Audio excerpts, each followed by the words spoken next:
5, 4, 3, 2, 1, and we're live!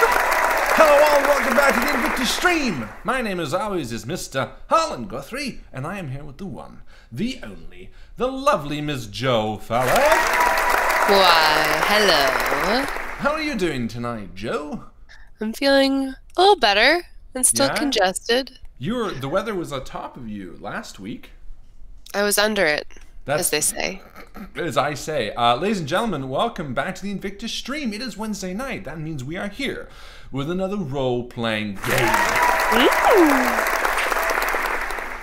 I'm really excited. That's right. We role-play every Wednesday night at 8 o'clock. We run a variety of games, a plethora, one would say, from Dungeons & Dragons to Call of Cthulhu, and we are almost at the end of the year.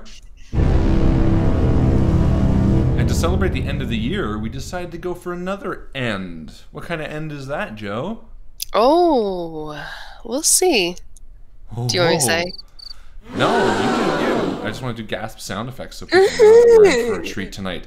That's right. Welcome. Ladies and gentlemen, if this is your first time watching, this is an 18+ game. That means you don't use no-no words such as pee, poo, poo, and I don't know, what other Jo-proved words are there? Anus.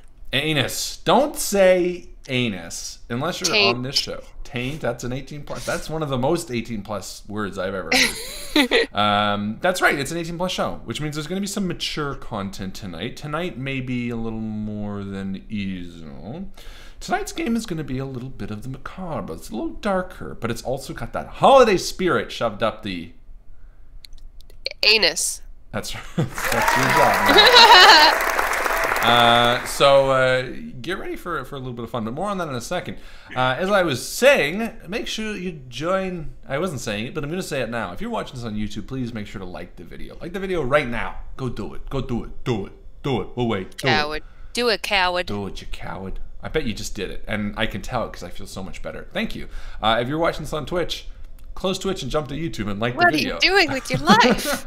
Come over here. Come on YouTube. Subscribe to us on YouTube as well. It's really cool. Also, we are on Twitter. We are at INVICTUS Stream. And on Instagram, we're at the INVICTUS Stream.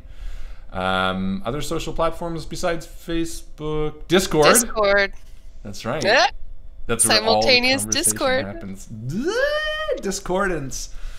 But that's right. Make sure you join the thing on Discord. Discord is a game platform now. Did you know this?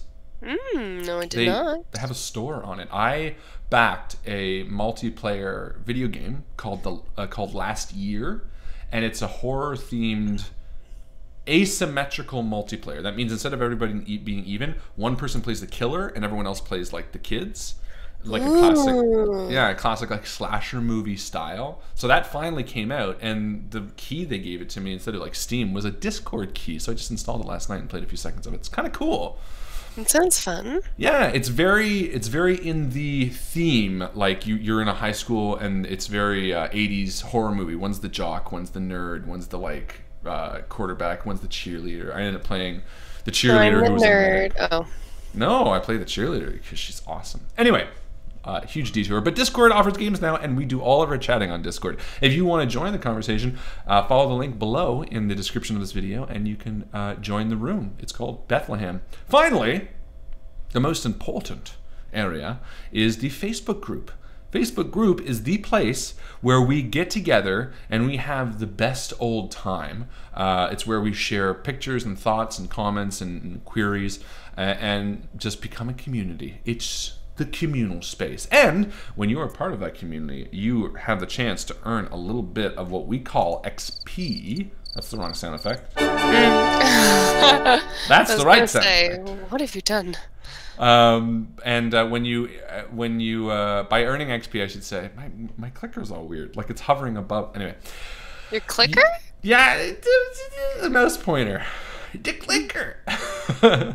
The clicker is broken. It sounds like my grandmother. The Facebook group. Yes, you can win most valuable post, which gives you XP. And this week, I would like to award it to the one, the only, lovely, beautiful Mr. Johnny Cowling. for so many reasons, besides having the face of a beautiful little cherub, Johnny has taken upon himself to do something that I think is abso-fucking-lutely amazing. Johnny has started the official INVICTUS one-page dungeon contest. So exciting. So exciting. And he started off by submitting his own, and you better believe that I'm going to submit my own as well, because no one has done enough, frankly. You guys, there are some amazing ideas in all of those heads, I can tell. And even if it's just scribbled in on a piece of paper, I want to see what you guys have to offer, because we're going to run it here on stream, throw a bunch of XP at you, and celebrate the hell out of you. Who doesn't want that? I do. I want it right now. I wish everyone would celebrate the hell out of me all the time. Well, I do. I know you do. You're nice. So does Justin. So does Chris. But, you know, I want them to. And I want to celebrate the hell out of you. So, if you're on the fence or just lazy like I have been, kick yourself in the butt, open MS Paint, and make a one-page dungeon contest. So easy. Draw a little bit of a cabin in the woods top-down, you know, style. Write a little bit of numbers around there. Let's see what we got. I mean, if they end up being short, that's okay. We can run the top 3, and pick the winner. There you go. One-page dungeon contest. I highly suggest you guys do it, because maybe, just maybe, we're trying to push this for our year-end game, which would be next week. And maybe, if the game is good enough, we might just want to play it. Even though the cutoff date is January 31st. Maybe it'll be that good. Who knows? So submit. Submit your entries. Submit your entry now. That's right. So well done, Johnny. You are a goddess among goddesses. Also, announcement, the Chronicle Brewing Night is the 12th of January. That means if you are in the Toronto, Bowmanville, Ontario area around the second week of January, please stop by the Chronicle Brewing Company Tap House and have a really fucking fun time with us. Come play my game. Come play my game. Play my game. Play our game. Joe and I might be showing another game this year. Who knows if Chris decides to join. Maybe he will, and maybe we'll do that. Point is, there's going to be lots of games to sign up for. If Chris isn't running a game, I'm going to be running Call of Cthulhu. Justin will be there?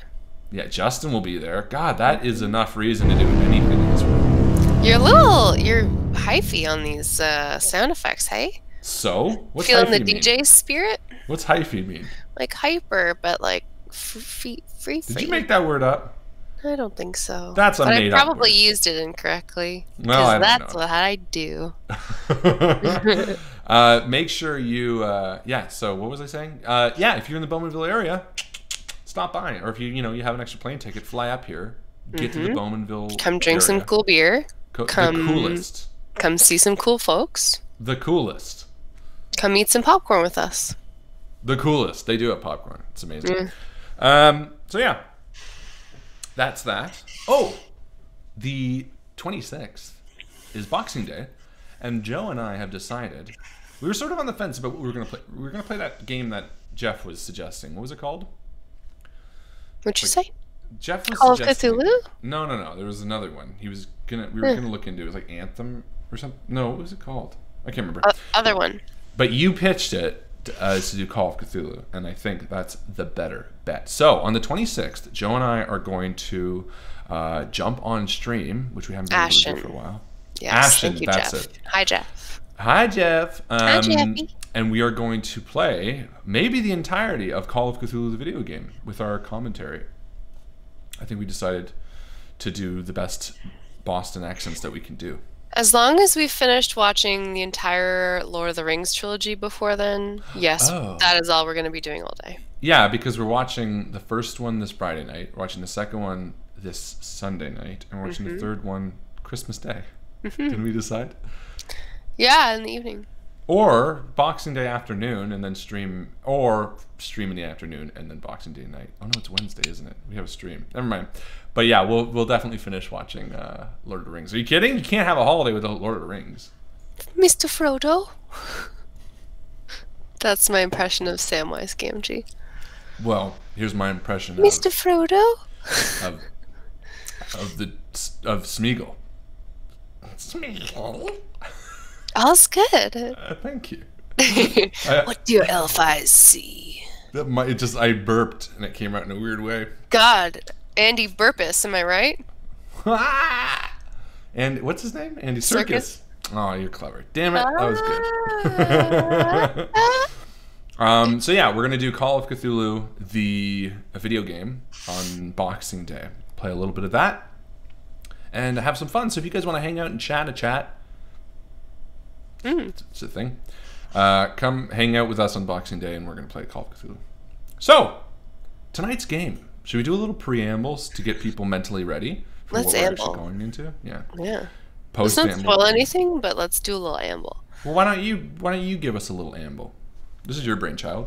Well, originally Harlan and I wanted to do a Christmas-themed game, and we knew it was just going to be the two of us.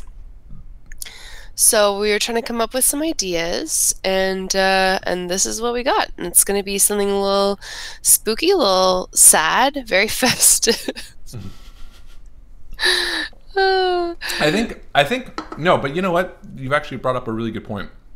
Accidentally, you stumbled blindly into a really good point, Joe. Oh, I don't know about that. I think holidays have a duality about them where some people get to experience the really joyous side of the holiday season. Other people get to experience the much more somber, alone side of the holiday season. Some people experience both, and I think next week's game is going to be really accenting the joyous, silly, zany side of the holidays, whereas tonight's game is going to be a bit more introspective, and I think it's going to show the other side.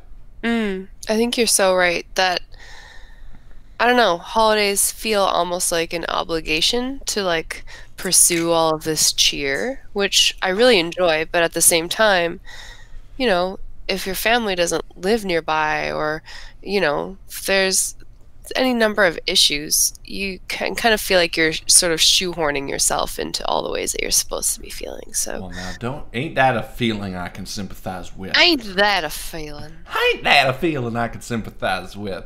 I really can, and I think it's going to be easy to step into those shoes tonight, because it's going to be a blue Christmas in one regard and a really bright yellow Christmas in another regard, and then it's going to be a homicide Christmas. A bright yellow Christmas? Yeah. I'm dreaming of a bright yellow Christmas. Yeah, that's like a bright color. An amber hue. I would have gone with like hot pink. Well, okay, fine. It's going to be a hot pink Christmas. It's going to be a hot gray Christmas. That can make you happy? Eh? Oh, boy. Eh? What? Eh? Huh? All right. Twinkling in your eye? Yeah, it's called a blink. A double wink. I think we're ready to start this thing. You ready to start this thing? Let's fucking do it. Let's play the tone. You do your intro. And then I'm going to play let's play the credits first, maybe. Yeah, creds first. Yeah. That way it gives you a clear start. No. And I don't have to try to time out when we're going to start. Mm-hmm. As we all know, timing is not Harlan's strong suit. Typically, that's the Ace of Hearts. Ladies and gentlemen, without further ado, we bring you Bethlehem.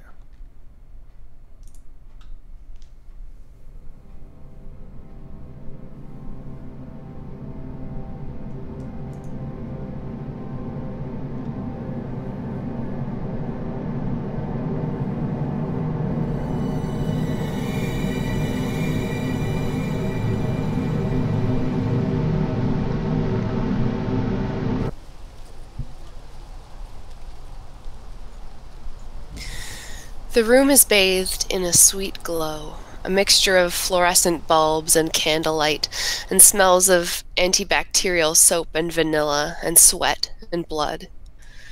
2 women and 1 man stand and sit at the bedside where a woman lies, half-clothed in a hiked-up hospital gown and writhing in the throes of labor. Her dark hair is matted to her face, and one of her hands clutches her swollen belly as the other presses deep in the mattress, as if searching for some final reserve of fortitude. You're doing so great, Jenny. Just a few more pushes, the doctor says, with her hands on the woman's knee and thigh, so intimate and certain. Jenny's eyes scan the room like an animal's, barely seeing anything. She's moaning. this throaty growl. And as a contraction hits her body, she pulls her chin to her chest and screams and pushes.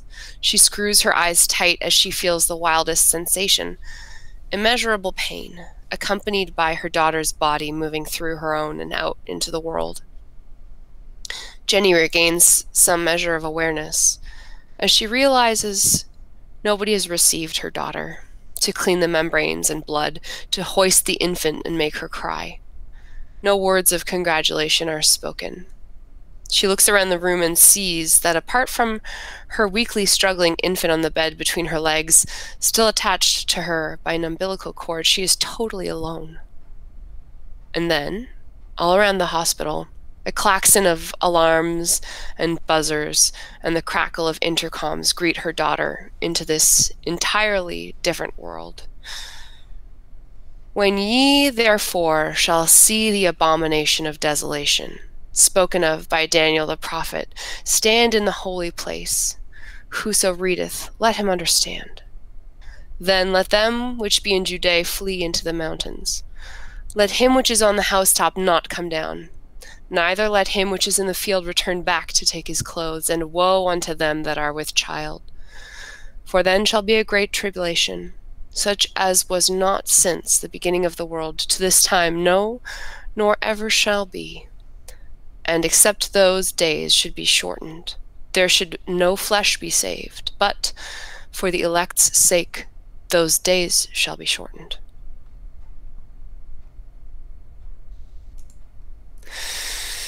It's dawn, and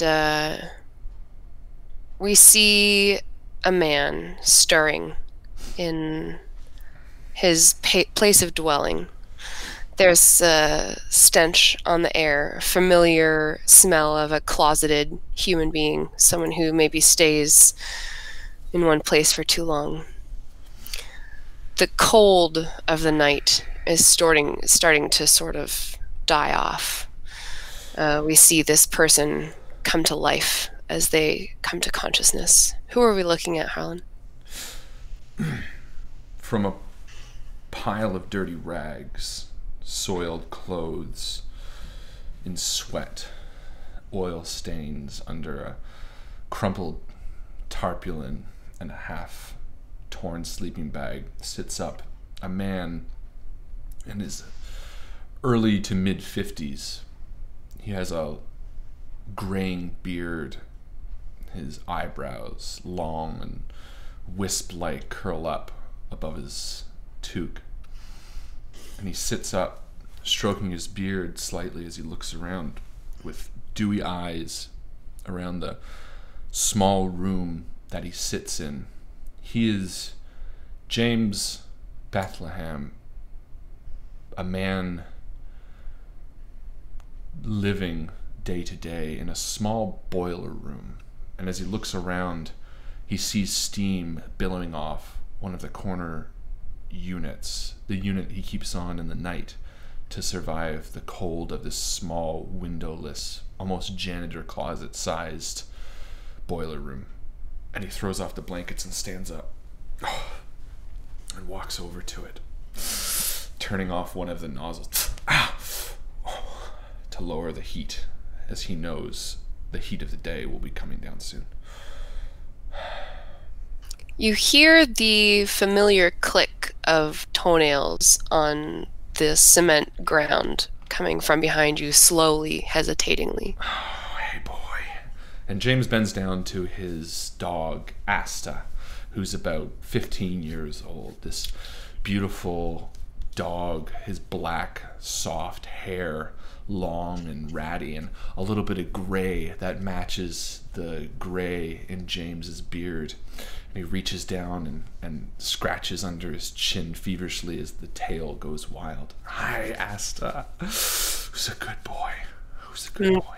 The dog is looking at you through eyes that have, over the past couple of years, become increasingly clouded with cataracts. You know that he's smelling you more than looking at you at this point, as his tongue lolls out of his mouth in a happy smile and his ears go back. And I know what you were waiting for. I know what you want. Just hold on. Okay.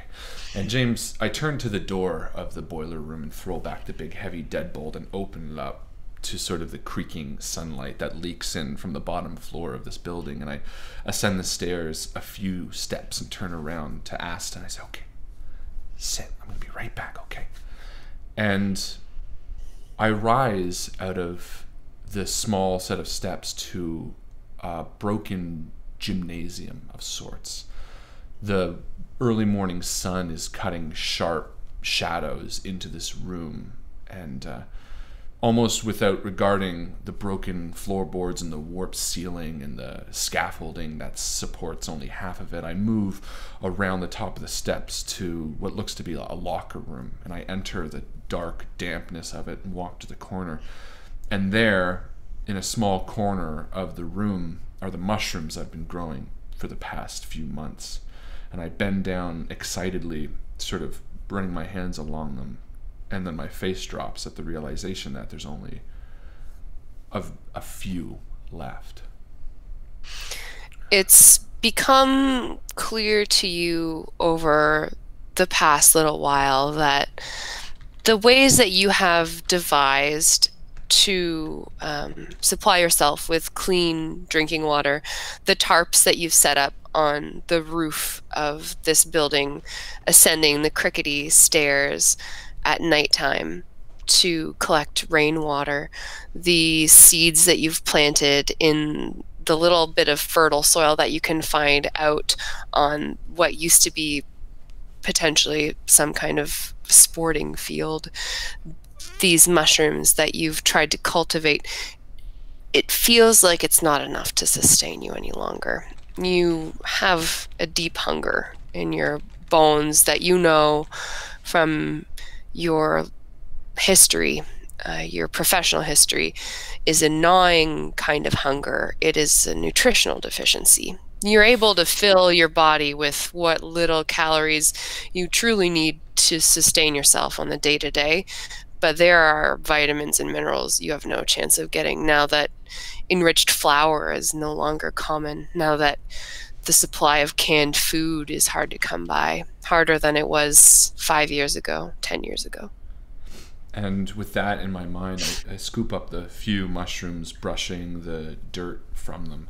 There's about 4 in my hand, 3 of them barely large enough to call a regular mushroom, and I walk outside back down the steps towards Asta, who's been so patiently waiting, and I kneel and then fall back, sitting onto the bottom step, and I brush his matted coat, and I take one, the largest, and put it in my pocket and feed him the remaining 3 as I stroke his head and scratch behind his ears and underneath his jaw.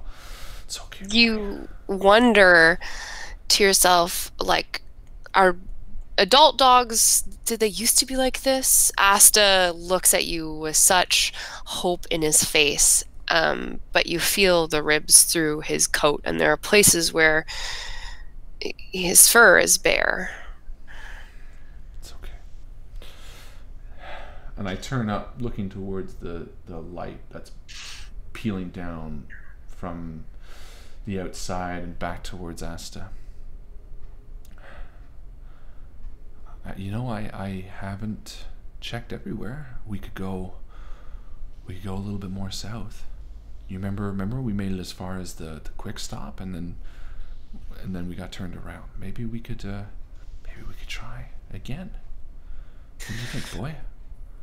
Asta sort of gives a little bit of a low whine and folds himself up into a ball at the foot of your cot, and puts his chin on his paws and just watches you quietly. And for a long moment, I just stroke his hair, sort of contemplatively looking around the room and the scratches on the wall. And as I study the scratches I've made, I sort of realize something, and I stand up and sort of count. No. Hey, boy, you know what day it is, I think? Okay. And I turn around to him, and as his ears perk up, and I say, okay, you know what? No, we deserve a special meal. I know you can't make it, boy. And he sort of I bend down and again start rubbing his ears. You just stay here. I'm not going to be gone long. A few hours, okay? But we deserve a special meal for tonight. We deserve something out of the ordinary. And I stand up and I move to the bottom of my cot and I drag out my large pack, which I had left stowed for the last month after the last outing, deciding not to move anymore. But today feels special. And I stand up and I sling the pack on my back and stop and I say, well, hold on. Reviewing the contents. And inside I have a large pocket knife, or a large, not a pocket knife, like a large army knife. Like a hunting knife? Hunting knife. Yeah. Who's the knife one between the two of us? Apparently not me. Is it me? Is it me? Am I the knife one? All right, you get the knife hat. Here you go. Thank you. Wear it with pride. It's definitely got the these guys in the chat. Sorry, they're distracting me. It's got my hunting knife. It's got a spare tarpaulin that I've rolled up. It has one emergency starvation only can of beans that I've never been too sure about, but I keep just in case in this pack. It's also got a fading flashlight with just a little bit of battery juice left in it, which the last time I checked it, which is about, I don't know, maybe 3 weeks ago, the batteries were still working. And it's got a little bit of torn cloth to use as a bandage. And I swing this over my backpack and turn to Asta kneeling down and again scruffily patting him. It's going to be okay, boy. How does it feel to James, given how long you've been alone, to recognize that today is a holiday that you used to do a lot differently than you do today? It's funny, as I'm kneeling, looking at Asta in the eyes, for a moment our eyes meet and I'm taken back to one of my first Christmases as a boy.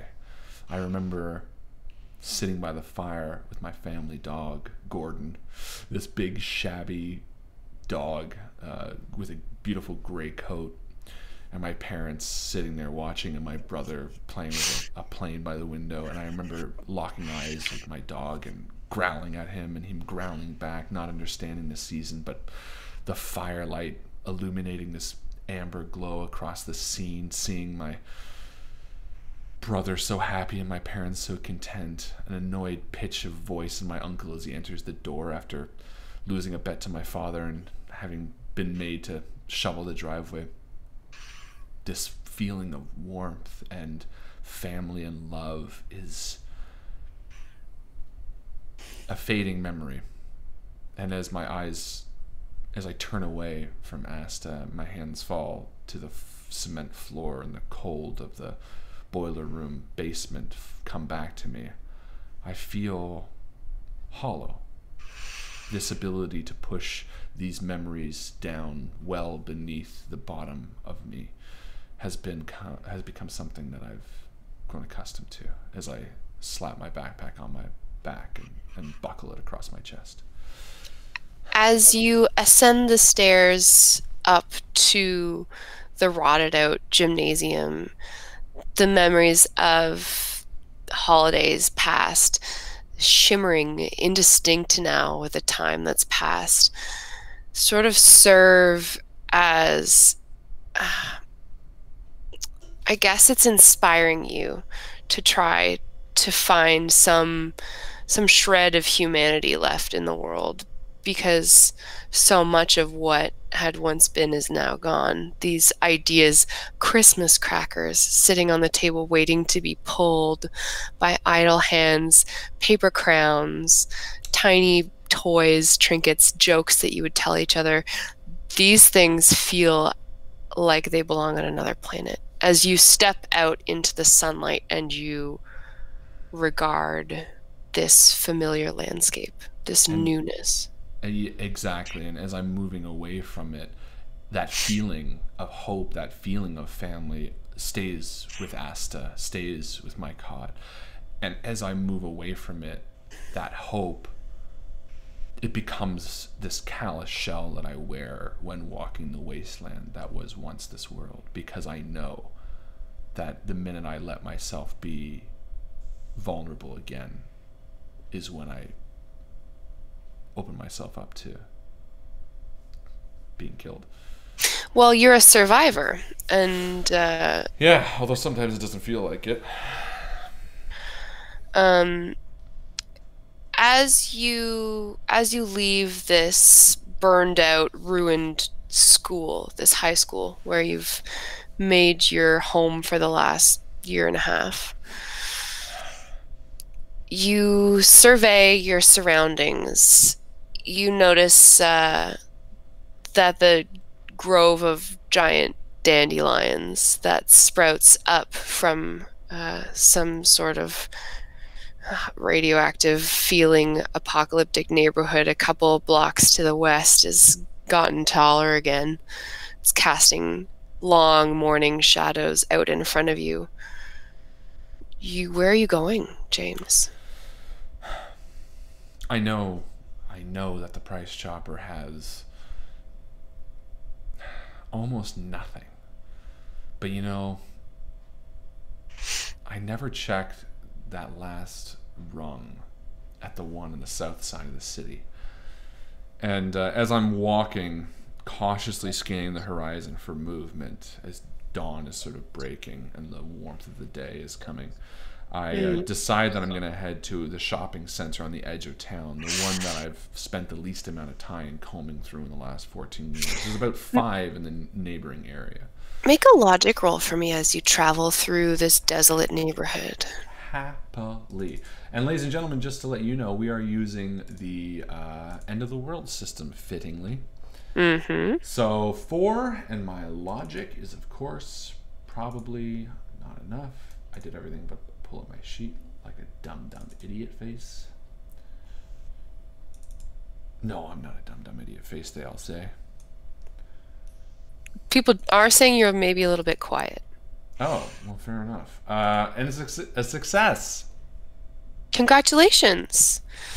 Thank you. As you pass through these familiar, seemingly deserted neighborhoods toward the price chopper, you're keeping close to some of the larger trees, trying to stay under cover. And as you approach the price chopper, you see the creature before it sees you, seemingly. Something launches itself from one of the trees nearby, and as you take cover behind a rusted out dumpster, you see this huge creature. It's got leathery wings. The last vestiges of what used to be feathers are just barely clinging to its flanks.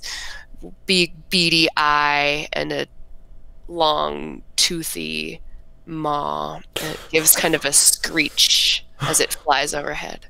And I look for it, and I duck down. Is there anything around me, like a pipe or? Why don't we roll a d6? 1 to 3. Yeah, there's whatever you want there to be. Brilliant. Nope. Fuck.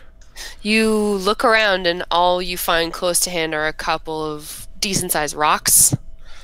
I take one in my hand anyway, just in case I need to distract it. Is it up in the air now? It doesn't seem to have seen you just yet, and it has flown from your side of the street to the other side of the street, and it actually clings to the side of a house with a couple of claws that tip its wings as it scrambles up and around toward the back of the house, so it scrambles out of view. Its long tail just whoosh, whipping around the side of the house as it leaves your view. Have I seen these creatures? I've seen a few times in the environment. Yes, these are things that at one time used to be birds. They're much larger now and featherless. I've never gotten that close to one accidentally. It's so stupid. You have definitely seen it eat less fortunate humans. And I'm gonna try to stealth across the street and get to it as Totally. not to it, but get around it as far as I can. Roll Give a it wide dexterity against 1 difficulty. open. Alrighty. So they cancel each other out. So no punishment, but I don't succeed. Yeah, so you approach the price chopper's broken windows and the torn off door without being noticed by this monstrous pterodactyl type creature. How come I'm hearing myself now? Sorry. What have you done to the audio? You can hear yourself now? You're totally muted now. Oh shit. Oh boy. Sorry. Yeah? It's doing that I can thing. hear you. I know you can. I realize why it's saying I'm cute. I'm cute. You are cute. why it's saying I'm quiet. But It was because my mic is in the old way. I forgot to change it. I can't do it I on was thinking stream. there was something weird. Yeah, I can't do it on stream without having to play with it for a second. But I think if I don't change it, it's just going to keep getting quieter like it did last time. Yeah, it's doing that adjustable thing. I'll do it at the mid-game. Cool. That sounds good. I can play around with it then. Okay, so I'm going to do a dexterity, and I canceled it out. Yeah, so you managed to make your way to the price chopper without being seen. But as you approach, roll another logic for me, please. Happily. Success. You notice, with your ears being tuned around you, this part of the reason why you've survived when a lot of other people haven't is you've maintained this acuity to your senses. You hear rummaging around inside of this store. There's something inside. I stay on my... I stay crouched as I move into the store, and I pull my hunting knife from my pack, and I move up to the scanning counters, the checkout counters, and I have my back towards one, and cautiously I turn around and I peek over it, very stealthily. It's dark inside. There hasn't been electricity, not in any neighborhoods that you've seen, not for a long time. But your eyes adjust quickly to the darkness. It's still early morning. It's not super bright outside. And you catch sight of someone moving through the back of the store stealthily. It seems to be a humanoid figure. And I'm conflicted. Part of me knows that if this person was here, there might be a chance that I could take what they have, but also diving that low is something that I don't really tend to do. But part of me still wants to see what's up, so I follow him, or it. How long has it been since you've made contact with another human being? Friendly God. contact. Yeah, no, the last time I made contact with someone, I don't even remember. It was years ago. Why don't you roll a dexterity to try to stay quiet as you move through the store, sort of stalking this person, looking through the shelves? Yeah, so I move along the counter, and as I reach the end, I go to turn around and lean up and totally knock a tray that was on the checkout onto the floor, and it clatters with a loud clash across the linoleum tile. And I bend back down quickly, and I put the hunting knife to my chest. You hear kind of a mirror of your scurrying for cover as whoever it was in the store sort of knocks over or steps on some broken glass and sort of curses under their breath. And it's a male voice. And then there's a little bit of quiet breathing. You hear the blood in your ears for a minute, and neither of you moves. And then you hear a voice coming back from the back of the store that says, I'm friendly. Just looking for some food. I'll be on my way.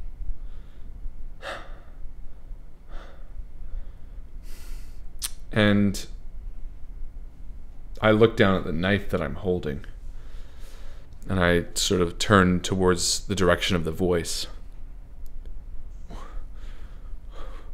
What kind of food did you end up getting? I haven't found anything, actually. You hear shuffling as a man stands up from behind a toppled shelf, dusting off some beat-up Levi's. He's got sort of shaggy haircut, clearly self-trimmed, kind of a genuine smile crosses his face. Have you found anything? I just got here, and I stay hidden behind. You know, you're making a lot of racket. There's a lot of people that don't take kindly to scavengers. Yeah, of course. Yeah, I'm starving, so. What's your name? Listen, friend, I don't think you need my name, and I don't think I want yours. Why don't you just go your way and I'll go mine?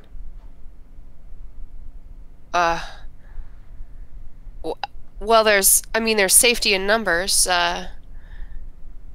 You sound like a nice man. My name's Johnny. That's nice.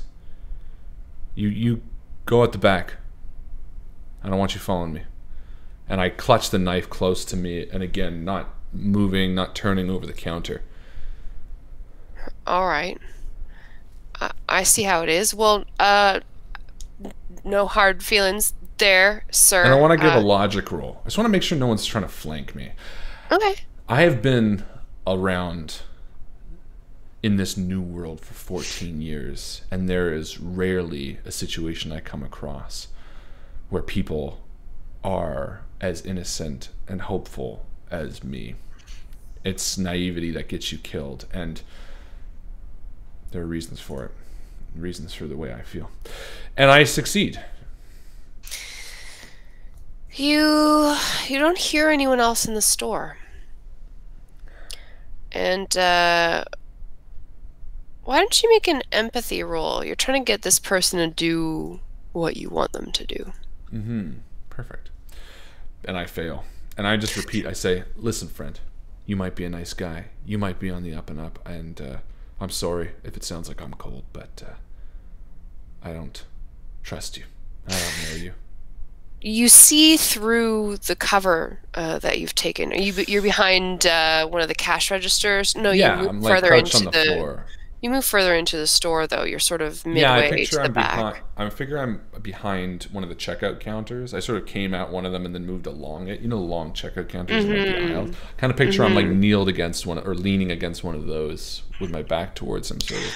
And the man continues approaching you, and he says, "Well, now, so I just." It'd be nice to sort of. It's been a long time, and I swear that I'm not one of those creeps.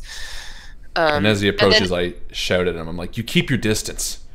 As you shout at him, you hear a flurry of noise coming from the front of the store, as that monstrous bird reptile that you saw has clearly been alerted to your presence by this sound, and it is squeezing its large frame through one of the broken windows, and its long head sort of snaps at the sound of you, and it is now in the supermarket with you. And I get down my belly and I start climbing or crawling away from it as stealthily as I can from this man and this creature.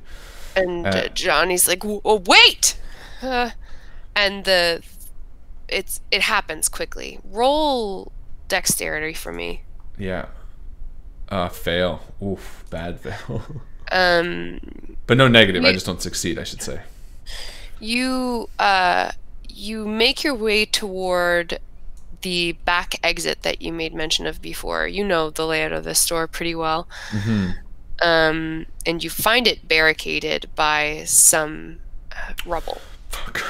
And I bend down and I pick up a pipe as I turn over my shoulder to see this Johnny character and where he is. And I'm slowly trying to like bend the boards off of it while keeping an eye on what's happening. You see him cowering behind a shelf as the creature sort of crawling, slithering, walking is hunting through the aisles for him, and you see him and he's curled into a ball trying to make himself as small and unnoticeable as possible, and you catch his eyes for just a second, his pleading eyes, and I realize that I look down for a moment as I'm wedging this board at the rock in my pocket, and I realize that if I throw that rock and distract the bird, it would give him maybe a moment to leave, because I can see that the bird is sort of on its course to intercept him, and I hesitate for a moment, thinking whether I should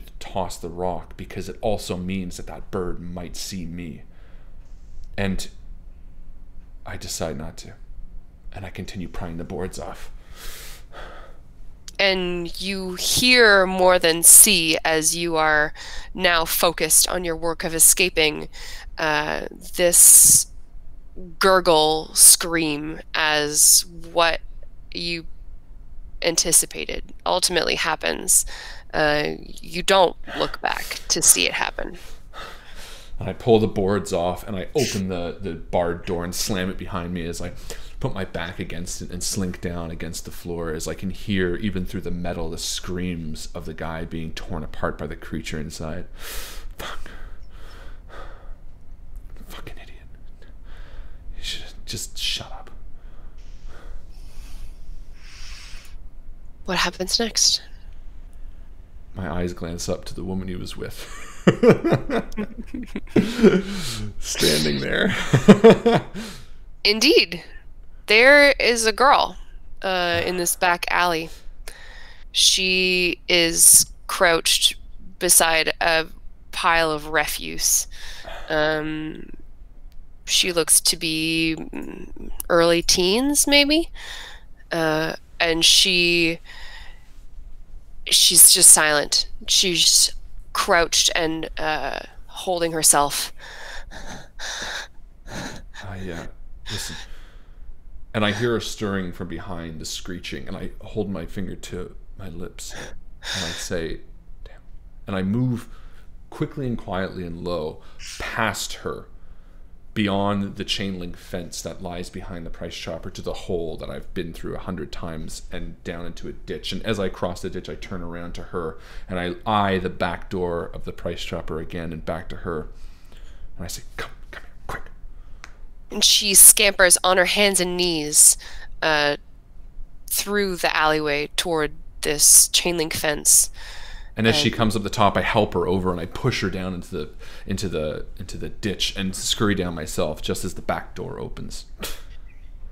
You see these talons scrabbling around in the alleyway. This creature is trying to fit itself through the door, and it is thwarted. And after a moment, its leathery arms retreat back into the store. And you are safe for a moment. I turn to the girl. Where's Johnny? He didn't make it. He was Fuck. I'm sorry. Okay. No, it's fine. Okay. Where do we go now? And this girl looks up at you. You can see her face is dirty. It's sunburned. Her hair is a wild nest, matted, full of leaves. And you realize that she's pregnant. You don't know how you missed that when you were helping her through this chain link fence, but she is so clearly pregnant. Holy fuck. I don't know. And I look towards the back of the price chopper, and I look back towards her. I don't know. You're on your own. What? And I go to stand up and begin leaving the ditch from the far side. Hey, mister. Shh, quiet. And I look towards the building again. I don't know who you are, but whatever you just saw reaching through that door, it's still out there. And it came to your friend because he wouldn't keep his mouth down, so you best do the same. I don't know what your problem is, but it's not mine. Oh, I need help. Please. She looks around, kind of distressed. You notice that she's not crying. She's upset, but she's got this, like, steely resolve. Reminds you of something from your past, the look in this girl's face. It reminds me, for a moment, I'm taken back to my daughter, 11-year-old Sam, playing out in the rain and the muck as I'm leaning on the porch, a steaming cup of tea in my hand. It's cold and the weather is terrible, and she's splashing around in a large blue raincoat with black rubber boots like it's a beautiful sunny day, laughing maniacally, giggling. And I begrudgingly shake my head with a smile. She's like, "Daddy, I've got a mud pie for you." "Yeah, you do. Get in here," I say, sort of with a half-hearted attempt at seriousness. And as I smile, my heart is just so full watching this girl shoot this stern little confident face at me as her mother enters the porch and with a cold tone tells me that I should have brought her in hours ago, and runs out to the rain to pick up Sam and bring her inside as I lose the moment of joy that I was having, and I'm snapped back to this girl staring at me. "Hey, mister, you okay?" "Shh. Quiet, follow me." And I turn around and I wave her towards the side, nervous that this creature will return, and we follow along the ditch for a good while before coming to an overturned bus that I spotted years ago and scouted and ended up looking through, but it's wedged on such an angle that all the entryways are blocked save the back door. And I point towards it as we approach and crouch down through the back and let her enter, and I slam the door behind me and turn to her as I say, "You know, you got to keep your mouth shut out there. That's why your friend died. I don't know how much of this world you've seen, but there are things out there that want to eat you, eat your flesh, eat every part of you." And I eye her pregnant belly as I nervously shoot my eyes back up to her face. "So you just need to keep your mouth shut, okay?" "Clearly. But there are also times in this world where you need to stick together. And I have a distinct feeling that you would have done the same thing that you were just trying to do to me, to my friend. I.e., save your own fucking skin and leave someone else to die." "Saving my own fucking skin has kept me alive for 14 years. "Oh, yeah? I bet you have a really great life." "You know what? What the fuck is that supposed to mean? There's no life to be had. Have you looked around lately? We're scavenging for food to get through the next day. So I don't know what kind of life you're hoping to save, because it's not really worth a damn at this point." "I don't know, man." And she sits down on the floor of this bus in, like, the squalor, light streaming in through the windows, these dirty-ass, ashen-covered windows, and just hits her face in a way. And she looks up at you, and she's like, "This is all I ever known, but I feel like I should make the best of it, you know?" What do you mean? What do you mean it's all you've ever... How old are you? I don't know. You don't know how old you are? No, do you? Yeah, of course I do. What did you? Cool, good for you. Is this all you've ever known? Do you look 14, 15? Well, makes sense, doesn't it? And as it dawns on me that this girl's never known anything but this world, I sort of sit down a bit flabbergasted. Jesus Christ. I thought, I what? mean, I guess like maybe I've got it good because I'm not like I didn't lose anything. I mean, I guess I lost all of it just like everyone else, but there's nothing, no comparison. So I'm just, trying to get by. Who am I looking at? Moira Noonien is, yeah, 13, 14, 15-ish year old girl. She looks kind of mixed Asian, maybe Vietnamese. It's hard to tell. She's pretty. She's not striking. Maybe if you gave her a bath or something. She's wearing an oversized sweatshirt with the arms ripped off, and her belly, you would say with your medical training, she's maybe 6 months, 7 months along, though, and then you take in the state of the rest of her body. She's skinny. She's really skinny. So maybe she's farther than that. It's hard to know. And I sort of just am taken aback. How the fuck did you survive for this long? Well, I mean, I've been given a lot of help. I gotta admit, people, survivors, look at me and they want to help. I've been given a lot of chances. I think also maybe I don't seem threatening to people. They figure that if there's someone who's going to do the raping and murdering, it's not going to be me. Also, I'm pretty small. I'm pretty fast. And despite what you have seen so far, I can keep my mouth shut. I promise. Hold I on, need help, mister. Don't pitch yourself to me. I'm not the person to help with whatever you think. Listen, I know what this is, and she points at her belly. She's like, I don't know when it's coming, but I'm going to need a whole lot of help in a little bit. And I'm just, honestly, you seem like kind of an asshole, but I feel like you could maybe help me for a little bit if you could do that for me. If I'm an asshole, and I understand that, it's because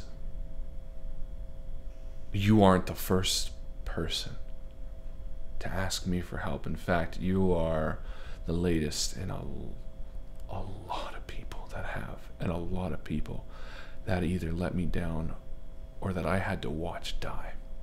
And if I'm cold, if I'm dismissive of you, if I'm an asshole, it's because whatever happens to you and to that thing is not gonna end well. And I can't handle selfishly another situation that I need to watch somebody I come to care about die. That must be really hard for you, mister. And you can't really quite tell if she's being sarcastic or not. Listen, do you know what is out there? And I stand up and I sort of walk to the back door and point to the small glass window. Do you know? I mean, yeah, you've only known this, but for how long? How much have you actually seen? How much of that world was hidden from you because you were too young? Because let me tell you, I grew up in the world before this one, and these creatures, these monsters that roam the depths, these things, these cults, these families, as so were, all of them, everything that exists out there, it's hell. It's the end. It's the end times. It's everything, every bad dream that you or I have ever had exists out there. I have met 1,000 raving lunatics. People who are certain of their beliefs, of the things that they have seen. And yet, mister, I have to carve a place for myself in this world and for my baby. The only thing you're going to be carving is graves. What's your plan? Anyway, have the baby where? And just hope? Well, I mean, you said that you don't want to do this again, so maybe it's best that I just be on my way. Well, where are you going? On your way where? You have a destination? I do. Yeah? What is that? Yeah. I don't know if you've heard word on the street. There's a settlement. There's a place that apparently people can go. People like me, people who need help. I've heard of settlements, yeah. Believe me, I have been to my fair share to know they're either fucked up cults in the making or they are just dead when you arrive. What makes you feel this one's any different? She pulls a scrap of paper out from somewhere in her sweatshirt, and it's scrawled a single word: Polaris. And she hands it to you, and she says, guys I used to run with said that this was where I should go, that they would take care of me, that babies aren't real common, that people stop having kids after it happened, and that there'd be a safe place for me. And what happened to them? They fucking died. Yeah. And I looked down at the piece of paper. Polaris is written in sort of a scrawled hand. And I sort of smirk and laugh. Looks like a doctor wrote this.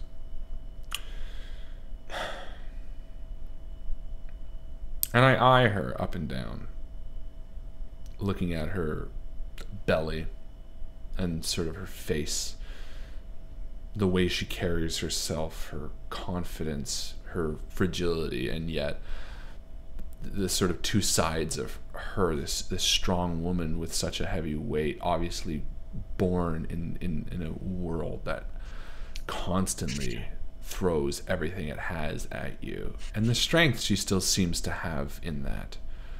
And for a moment I almost admire it, and I lean back a little bit. You know, you remind me of somebody I knew. Where is this place exactly? Why? So you can go there, steal what they have for yourself. Take it easy. Listen, I'm just saying. No. You're not offering me help. You've made it clear you're out for yourself. I got it. Take it easy for a second, okay? I'm asking a question. I'm 50-something years old, okay? I've lived a long time in this world before you ever got here, and I've lived a long time in this world. She makes like a gesture that you've never seen before. I don't know what that's supposed to mean. My point is... It's some kind of like... Yeah, it's a new swear word. I don't know. Or like a congratulatory gesture. It's like our equivalent of like dabbing. She's like doing something with her arms, and you're just like, okay. And I roll my eyes, and I'm like, listen, kid, I'm just telling you, I didn't get this far by stealing and raping and pillaging and murdering. I didn't save your friend, but I didn't kill him. That's not me. And believe it or not, yeah, I help people. I helped people a hell of a lot before all this happened. It was my job, actually, if that makes any sense to you. I was paid. You know what? Doesn't matter. Point is, I'm not as cold as you think I am. I'm trying to protect myself. I have one thing left in this world that I care about, and right now I kind of want to get home to him. But you got a kid? So, kind of, yeah. Where is this place? Well, I was told that we have to travel out of town. That there's an old depot, airport or something. Past that, some kind of bog. It's Yeah. not friendly like, No, and it's then not. it's just out past that. I'm on It's my way. it's past the Honestly, chemical swamps. Is what you're saying? yeah. I mean, that's what I heard. Jesus Christ. You're not gonna make it. Hey, shut up. Listen, those swamps.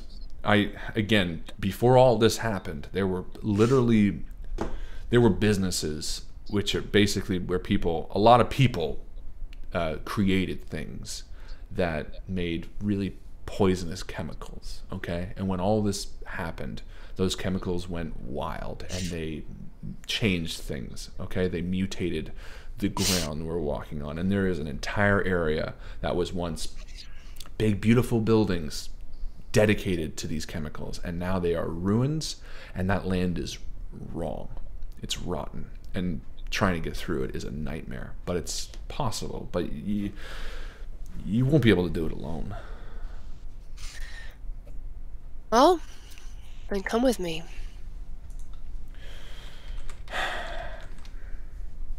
And I sit down in the sort of bus seat, and for a moment I realize where we're at. You know, we're sitting in like a bus that I used to ride, not the exact one, but a similar one. And I put my It's like a hands city on, bus. yeah, and I put my hands on the bars, and I sort of for a moment pretend I'm 20 years ago going to school for this, or 30 years ago going to school, and I look at the window pretending I'm watching the streets pass, and I turn back to her and I say, yeah, all right, okay, but listen, if we do this, we got to be smart about this. There are a lot of people out there that might want to help you, but there's a lot of people that don't, and me traveling with you, believe it or not, puts a bigger bullet on my back than traveling alone. Oh, for real. I believe it. Well, a lot of them might think that I'm kidnapping you or whatever the fuck. That means this attitude between us stops for both of us. And I hold my hand out.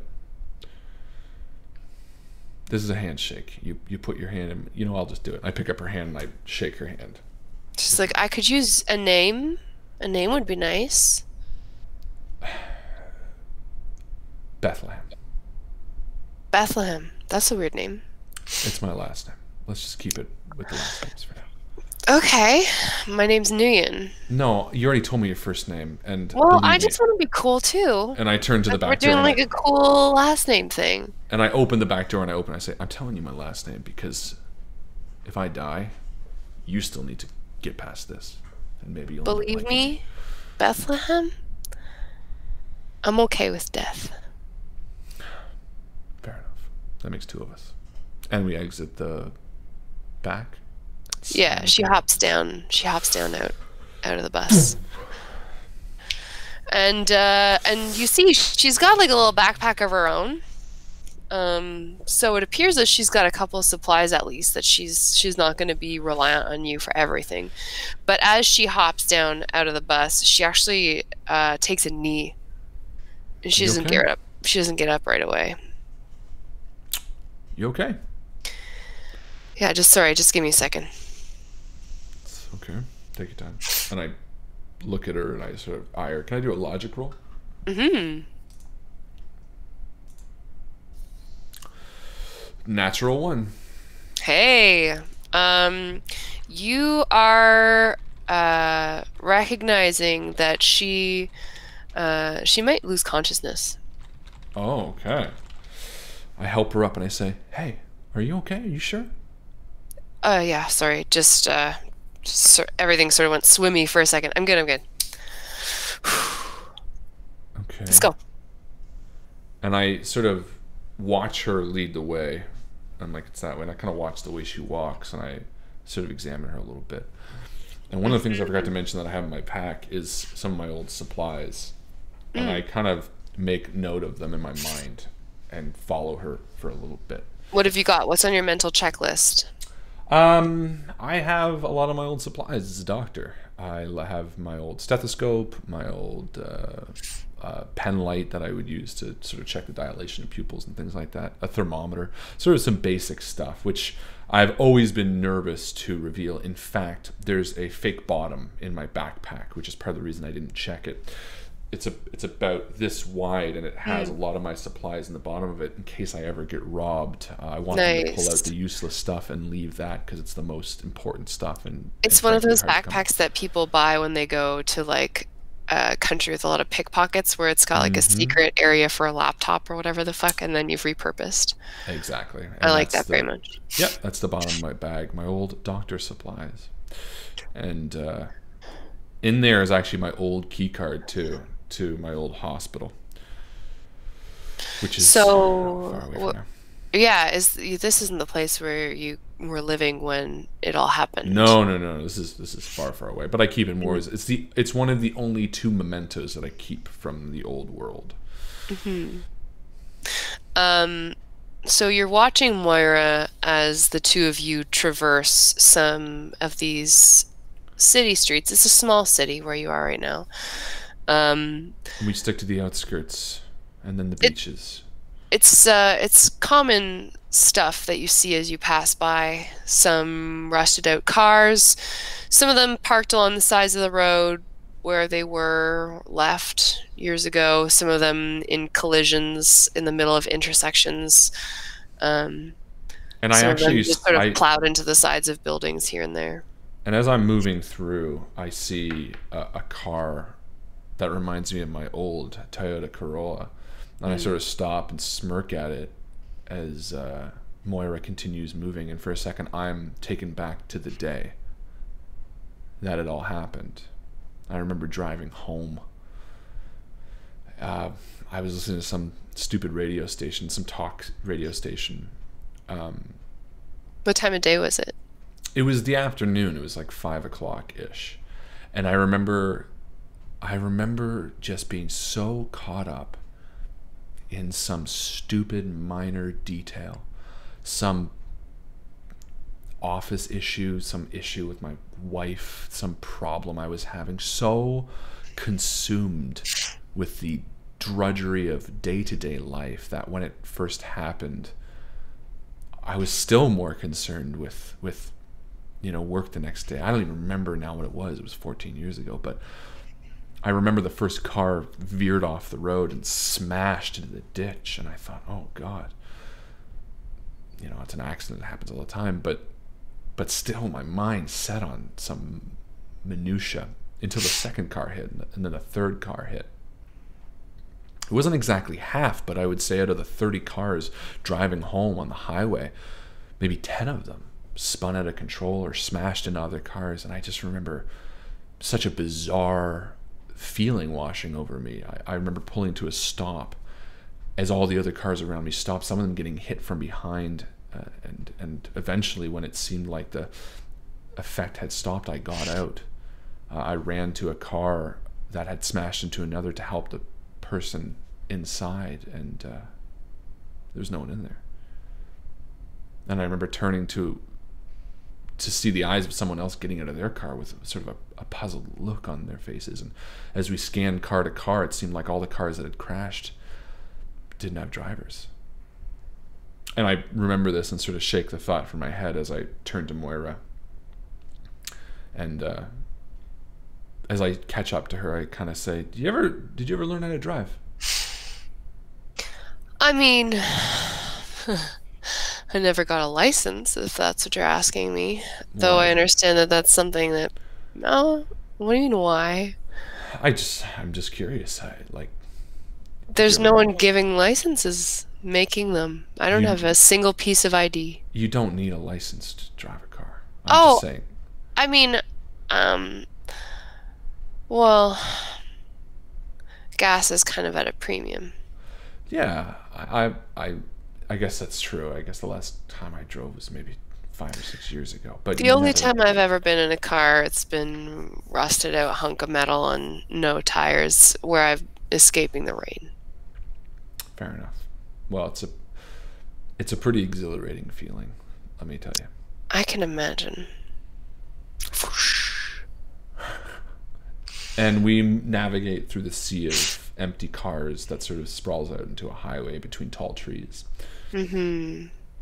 There's a sound. It's coming up to about midday, and as Moira sort of stumbles into you for the third time over some seemingly small piece of rock, something in the path, she clutches your arm for help. You hear this echoing call, the sound that you have associated with terror. It chills your blood, and it is magnified 1,000-fold, but coming from far enough away that it's distorted, echoing through the streets. I hurriedly push us to the side of the road and off to the ditch. And the bridge that we're on sort of has an undercarriage area that I move us under, tossing our bags under, and I sort of point to the wall to get her to hug up against it as I sort of lean out to watch. Her face is bleached of color. She knows exactly what this means. There's trumpets on the air. Oh, fuck. And I don't even look once I hear the trumpets. I get down under and I just lean against, praying for them to pass. You don't hear anything for a while. For a while, there's no sound. And then again, the trumpet sound coming from maybe a street away, maybe a block. 5 minutes pass, and then you hear such an alien noise, the chatter of voices, of human crowd coming closer, and walking on the bridge above us. The trample of feet, the purr of an engine. Somehow you hear the crack of fabric in the wind. And someone laughs. Shh. And they pass by. Have you had to interact with them one-on-one? She doesn't say anything, but she just nods vigorously, her eyes big. If it ever came to it, between falling to them, I'd put you down, don't worry. She just nods again and shivers and sort of tucks up beside you. And as the two of you wait in the hollow under this bridge, her breathing slows. It seems like she's dropped off to sleep a little bit as you wait. 20 minutes go by, maybe 40. Does she just seem like she was tired? Is she just sleeping? Yeah, she seems like she's just sleeping. And I sort of pull my cap off, and with the adrenaline now leaving me, I sort of lean back and I nod off to sleep for a bit as well. And dream the same dream that I always dream, that black shard of metal floating through the sky, falling into my hand, running across a throat. And then I wake up saying, Sam.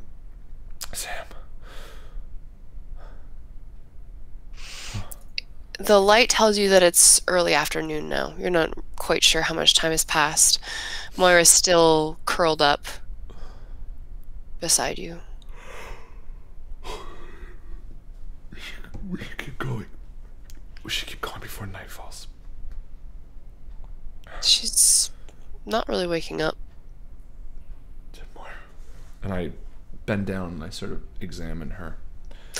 She sort of rouses a little bit. She seems maybe a little bit delirious. But roll a logic for me.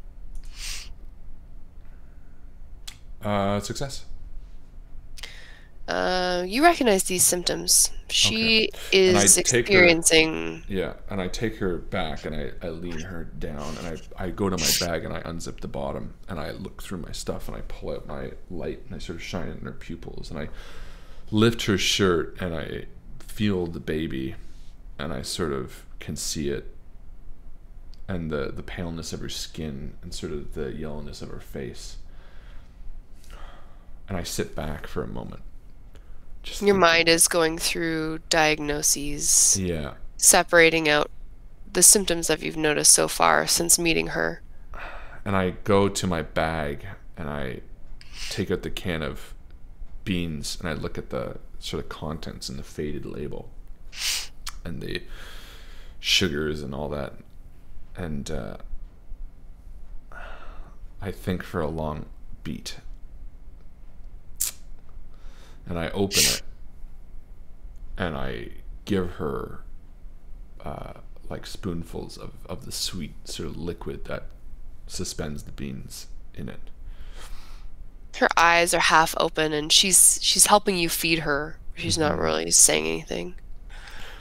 And as she sort of wakes, I stroke her hair and I turn to her and I just say, Moira, is your baby, I think your baby might be causing you to be a bit sick, okay? Okay. You need some medicine. You have something called, I believe you have something called gestational diabetes. It's something that your baby is causing you to have, or I guess your baby has. It doesn't matter. We need to find you a hospital and hopefully some supplies within it. Just close your eyes for a minute. I need to think. Okay. And she closes her eyes. Yeah, and I stand up and I sort of walk to the edge of the woods, which is 50 feet from her, 100 feet from her. I could still see her, and I can see the tops of the bridge and the cars that are sitting on it.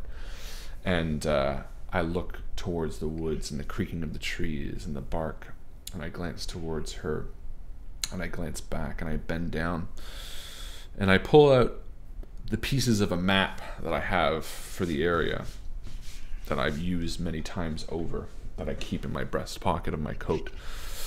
I've memorized so much of it that I don't need it as of late, but never intended to go to the hospital because I knew that it was just ransacked. But if she has any real hope at surviving to Polaris, she needs insulin, she needs real drugs, and I do know that certain behind lock and key there might be. So I bend down, I sort of study the map for a second, and I can see the distance between us and the nearest city. And I fold back up the pieces, and I turn towards Moira, and I begin walking. And there will be signs in sun and moon and stars, and on the earth distress of nations in perplexity because of the roaring of the sea and the waves, people fainting with fear and with foreboding of what is coming on the world. For the powers of the heavens will be shaken, and then they will see the Son of Man coming in a cloud with power and great glory. Now, when these things begin to take place, straighten up and raise your heads, because your redemption is drawing near.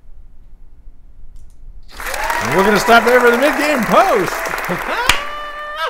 Ladies and gentlemen, it is time for the mid-game post. Mid-game post. Mid-game. Hope everyone's having a good game so far. Joe, you're doing a fantastic job. Thank you so much, Harley. You're doing so great. So are you. I think we're shouldering the weight of the narrative equally, which I really appreciate. You're We're great. both doing something Great partner. Great job. Good job. Such a great job. Well, you're doing such a great job. I'm trying, you know. So, yeah, why don't you talk to the community while I try to fix my mic issue for a second. And, Absolutely. see what we can do. I hope you guys like Bible verses. I'm putting my disused knowledge of the Bible to good use here in this game. And it's some beautiful stuff, very poetic. They sure knew what they were doing when they wrote that thing, okay? Apparently that last one was Luke. Yes, it was Luke 21:10. Luke 21:10. Can you hear me? Yes, I can. Oh, that should fix it then. I think. Great. The community should be able to hear me. I should be able to hear me. Everyone should be able to hear me. And so speaketh the Lord. And so the Lord speaketh. Who's the person that knew the Bible verse? Bjorn. Wow, Bjorn. I didn't know Bjorn was religious. Whoa, look at all those cookies! Holy shit. Good job, Chris. You're welcome for killing Johnny. I just think it was important to show my character. Well, and yeah, thank you for the XP. Thank you, Johnny, for being an NPC. And I hope not minding that I killed you with a giant pterodactyl / raptor type. It was the only way he should have gone. You know, if you're gonna go, you gotta go in a blaze of glory. Mm-hmm. That's what they call it. I tried my best to do a Johnny voice, but I'm not very good at impressions. First of all, have you ever heard my Arnold Schwarzenegger? It's very good. Do it. Let's hear it. It's not a tumor. That sounds like a British. It's like 007. You gotta do your Mr. Bean impression. That's the way it's at. Hello.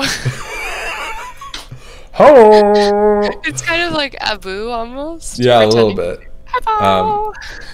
Henry does a pretty good Mr. Bean impression. Oh, he does actually. His is a little better than yours, I think.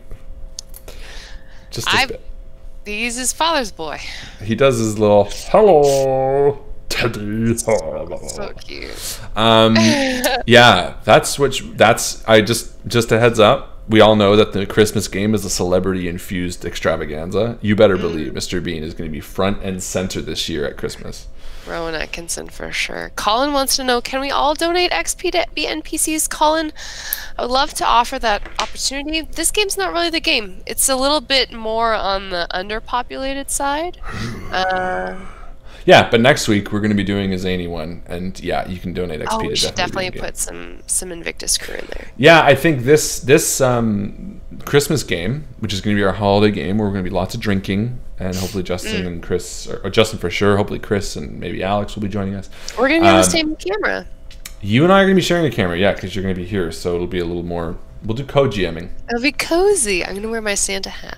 Yeah, and then I can just play Mr. Bean the entire time. Hello.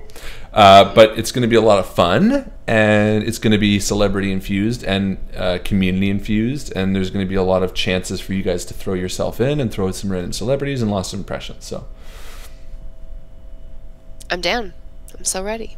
I'm down. I want jelly beans now. Why? Because John posted a picture of jelly beans. Oh, that's cute. I don't get enough jelly beans. There's not enough jelly bean action in my life. I like the black ones. I'm a rarity. Ugh. Black and red. You can have the black ones.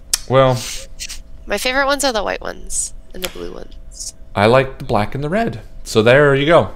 That's pretty much all the other. We just gotta find someone who likes yellow and green. Pink. I like orange too. This is a really interesting conversation. Mid-game post. God, we're fucking great.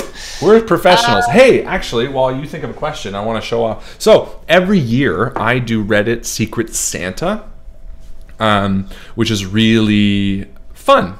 I've done it for the past 7 years, maybe. I've done it for a long time. Jo has joined me this year, which is very sweet. She has gotten her gift, but she has not opened it. I was sent 2 packages. I opened one, even though I was supposed to wait. I didn't realize. But the second package I'm going to open with Jo, and we'll see what we got together. But I opened the first one, and it is pretty cool. It's an Invictus gift.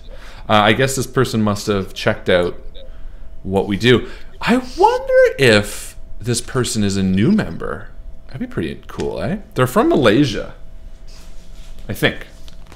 The package came from, Malaysia. I don't know if it's because it was made in Malaysia or they sent it from. But anyway, I got 4 coasters with our logo. Sexy. Aren't they nice?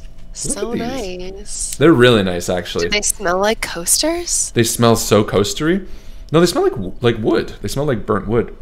I guess the edges are actually burnt. They seem actually really good quality. They sort of have a really nice sheen on them too, which, believe me, I've used some pretty shitty coasters. These actually seem like pretty good quality. But anyway, I got these 4 beautiful coasters for Harlan, Jo, Justin, and Chris for our AL games. So nice. Well, we already have coasters that you have for Adventurers League. Yeah, I know. but I wanted They're to. really cool. They're like laser cut. I know, I really like those too. But anyway, I just wanted to say to whomever, well, I mean, just to say, these are awesome. I think next year we should do Secret Santa on the Invictus stream. Oh, that's a cool idea. I just facilitated one with my workplace, actually, and it was really nice to have people come up and be like, thank you for running this. I really love the gift that my Secret Santa person Oh, gave so me." you did it for the praise? Yeah, I did it just to be thanked. No, but I think and good job, by the way. You did a great job, and you got a bottle of wine from it, which is awesome. Yeah, it's good wine. I'm thinking next year we should do a Broodling Secret Santa. Mm-hmm. I think we should do it like the way Reddit does it is if you want to do a local, or not local, if you want to do a national or an international.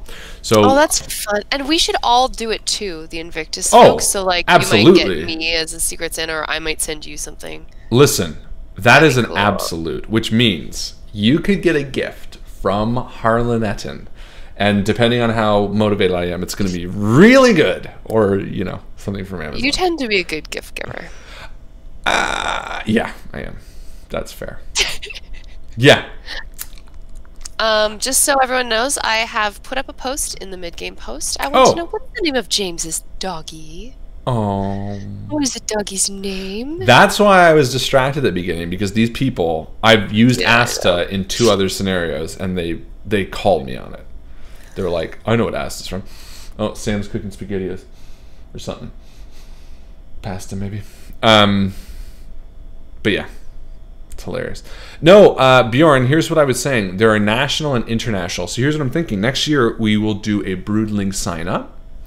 And you can do international or national, meaning that if you choose international, you will be paired with someone international. And if you choose national, you will pair with someone national. Therefore, you're not... You know what I mean? Because I would hate for someone like who just wanted to spend not too much to be paired with someone like Godpool or Bjorn and have to pay $25 shipping. Whereas me and Joe and Justin and Chris wouldn't care as much about doing that. Which might motivate more people to go for the international option, because it means you'll get a chance to get a gift from So us. True. So there you go. Asta is my sort of, not generic, but it's my dog name. I've used it in Dragon Age. I've used it in a short story that I wrote on my personal blog. And I've used it, and I've used it in this game. It's a good name. Pop quiz, if anyone can name what Asta is from. I've named this before. I've said this before. During the Dragon Age campaign, I quizzed people I remember. But if anyone can remember, you get an XP. Because Asta is not an original name. Yeah, why not? You're so unoriginal. Hey. Now that we have said the name of you're very original. You're the most originalist boy. Now that we've said the name enough, anyone who wants to go into the mid-game post and put their hat in the ring, and their name in the hat, put your name in the hat and the ring. In the ring, in the hole in the ground, and the green grass grew all around, and the green grass grew all around. Hey! What the fuck? You were never a camp counselor?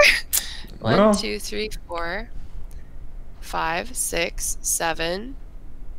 So we have 7 people who put their name. I think going forward, people who spam joke names are going to get detracted points. Mm-hmm. Only because, guys, and Langdon, I love you, and whoever Legit Beef is, I love you too. But it's really tough to count when there's like so many joke answers spammed in there. Like, very hard to count. it'd be much easier to roll like a d6 for the 6 answers, but it's like 1, 2, 3, 4, joke, joke, joke, 5, joke, joke, 6. 8. That's why there's a new channel, so it's easy for us guys. Okay, we got 9. I'm gonna roll 1d9. That's not a thing. Roll 1d10 with a 10 being rerolled. I have this modern dice roller up for when I want to roll fake dice. So, cheaty? Much? Yeah, I'm a cheater. 1d9. Roll. I rolled a 9. No way. Asta by Langdon Plaster. See, Langdon? Your get it right. goofiness. Your goofiness got right. There you Now, go. should we read Happy the squirrel? birthday. Should we read Yes. the scaredy squirrel? Oh my god, my favorite thing is to read books with you and Henny. I haven't read it yet. This one came Hop?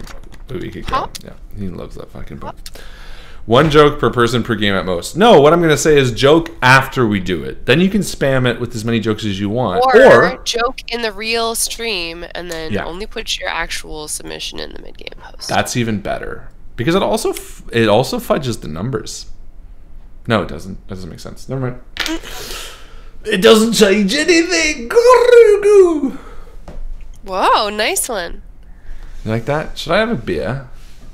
You should. Have a beer for me. Or something? I don't know. I feel like something. I'm going to get a drink. I don't think I want a beer, but I want something.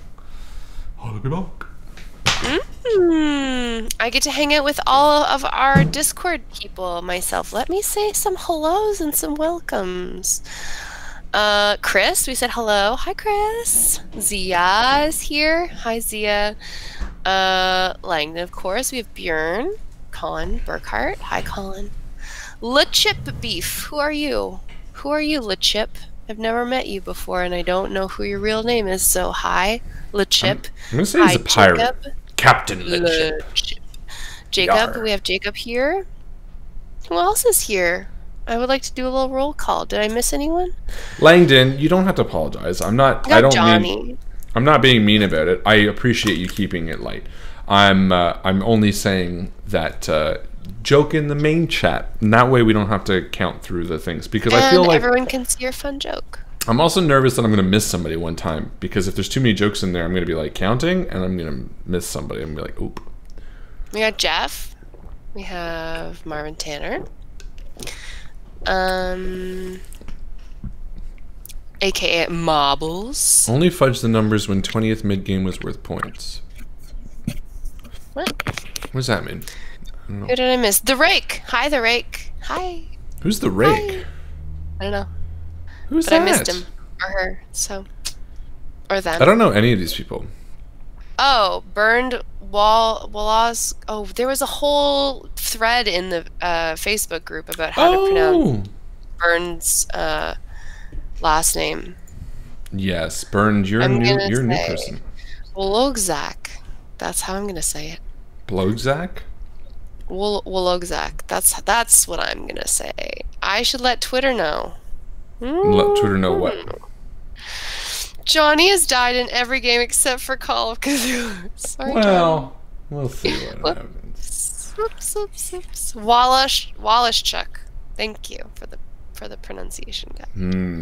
I'll take a phonetic guide any day. I ran an RPG about the Rake being the villain way back when, before it was ever on stream. Maybe I should run that one time. The first game I ever ran. Just for funsies. Wallachzak is cool too. Huge shout out to Aisha's amazing Photoshop this week. Did you see it? Oh my god, so funny. Chris as Santa Baby. And a double huge shout out to Marvin's increasingly psychopathic photos. He's now Every got. time I see them pop up, I'm like, ooh, cool, but like also like, hey. This is so good. It's so funny, but like so crazy. But I know him. I know him well enough to know that he's not actually crazy. If I didn't know you well enough, Marvin, if you and I haven't had private conversations, I'd probably be concerned. I would. I'd be like, is this guy gonna send me a pint of his blood?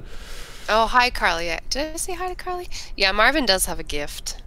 Quite the gift. He does. If you are lurking here, if you're new, come and say hello. Say hi. Yeah, please don't lurk. It's creepy. Just like Marvin. Oh, that's right. Byrne was saying that we should play the game as well. I remember that's where the name popped up from, because you were talking about the Ashen. Yeah, don't lurk. I want to hear from you guys. You could say something that changes the fate of the entire game. And also, this is something I've been thinking about for a while. You guys have not been throwing out as much suggestions as you used to, and that's totally fine. I think a big reason is because we haven't taken a lot of them, and that's totally fair. But some of my fondest memories are reading something someone suggested and like taking it and running with it. So never be afraid to put out an idea while we're running through something, because I honestly, some of the best games we've run and some of the craziest twists all came from comments that you guys have made. So don't be deterred if we don't take them, because you can always throw out suggestions. But also don't be disappointed at us if we don't, because that's annoying too. It's a hard job what we do. So it's so hard. So hard. You're cute. I wanted to take a second before we go back into the game to thank all of our Patreon donors. If you like what we do and you want to support us, please consider going to our Patreon account and donating. Some of our reward tiers, you get the notes, the well-crafted notes to all of our RPGs that we run every month. We try to put up a video every month for people, and then you'll also get little inside scoop into some of the things that we do behind the scenes and in our personal lives, so you can see Harlan's house tour or see Justin's home studio and a couple of cool things like that. So if you have the means, I know holiday season is pretty tight for a lot of people, but feel free to wander on over there and check it out. And a huge shout out to 2 recent Patreon supporters that I didn't recognize before they did. Michael is a new Patreon supporter. Michael Kaiser, maybe? I don't know. It's just his first name. And then the other person was a total newbie that I hadn't heard, but they had joined us. And then I messaged them, and they didn't say anything else. So I want to know, if you're watching, to reach out to me, because I'm happy to talk to you. Chance McDonald. Never heard of him. Hi, Chance, if you're watching. Thank you. He messaged us on Facebook, and he said that he or she was making an RPG or a game and wanted to run it by us or something like that. Happy to talk about it. I sent you a message, so respond to it. Hi, Louie. Yeah, hi. Louie wanted to come and say hi. Look at the camera, Louie. Hi. Say hi. Hi. It's a good boy. So yeah, Chance, if you want to talk, let me know. But I was gonna say, yeah, thank you to our Patreon supporters. We have a nice mini treat. I wrote a short story, about 10 minutes in audio length, that Justin, myself, and Joe all lent our voices to, and we're going to be releasing that to the Patreon supporters exclusively. So look out for that. That'll go to anybody at the $5 and above level, I think. And additionally, for the $10 and above level, there are a few treats coming up this holiday season. Maybe some videos extra, maybe one by the J-Man reading maybe a famous Christmas story. Anyway, so there's lots of reasons to be a Patreon supporter. Also, it just helps us. Again, the Patreon money goes towards our podcasting fees, which are fantastic. They also allow us to not go into debt when we're trying to get things done, like the labels for the beer. And the remainder right now is being held for in escrow. Basically, well, I'll be honest with you guys. Right now, the excess money that we have that aren't going to these immediate costs, we are looking at T-shirts, which we've talked about. And the other main thing is there are conventions coming up near a lot of you guys that are expensive for us to get to. Even if we want to rent a car or if we want to fly down, however we want to get there, it's still expensive. And we can the reason that we were able to go to Buffalo was because we had some cash in the Patreon account that we were able to be like, okay, this is going to be our accommodations, you know? Exactly, because how the hell can you justify dishing out like a couple $100 to stay in Buffalo to go to a convention? You know what I mean? Like, when you make no money doing this normally, it's like really tough to be like, well, I know I earned this money at work and I got to pay for groceries and my son, but like I'll get a hotel room in Buffalo for a weekend. You know what I mean? Like it's a bit too tough, but this makes it just the time, and the time is totally something we're always willing to give because we're not losing or having to spend money. So the idea is that we're saving the money right now so we can go somewhere a little farther, somewhere a little closer to you guys, meet up at a more central point that the most people can come visit at, or a big name convention, hint hint wink wink, where we can all get together. And I don't want to toot our horn, Joe, but I think anybody who was in Buffalo can vouch for the good time that was had by all. So toot toot. I think we did a good job at being fun. I think we're pretty okay. I think we're pretty cool. I don't think anybody had a bad time. I think Well, our broodlings really actually brought the fun. actually, I should say. Well, I just mean to say that we weren't like, oh, hi, and then like fucking left. Like we all wanted to hang out, and it was a lot of fun. I will say though, Drew probably had a bad time, but that's not because of us. Poor guy. His dad's okay. Yeah. Last time I checked. Anyway, and Michael and Brianna said, well, you were going to be there, so we made it work. And you guys are good fans for sure. And friends is all you are. Fans, friends, and family. Families. Do you like that? Yeah, love that. That's good. That's really good. So toot toot. Toot toot. All right, well, I guess we get back to it. Here we go. Ladies and gentlemen, without further ado, I feel like that wasn't enough of a drone down from the mid-game, so we'll just sort of fade off and do that. Okay. Ladies and gentlemen, without further ado, Bethlehem.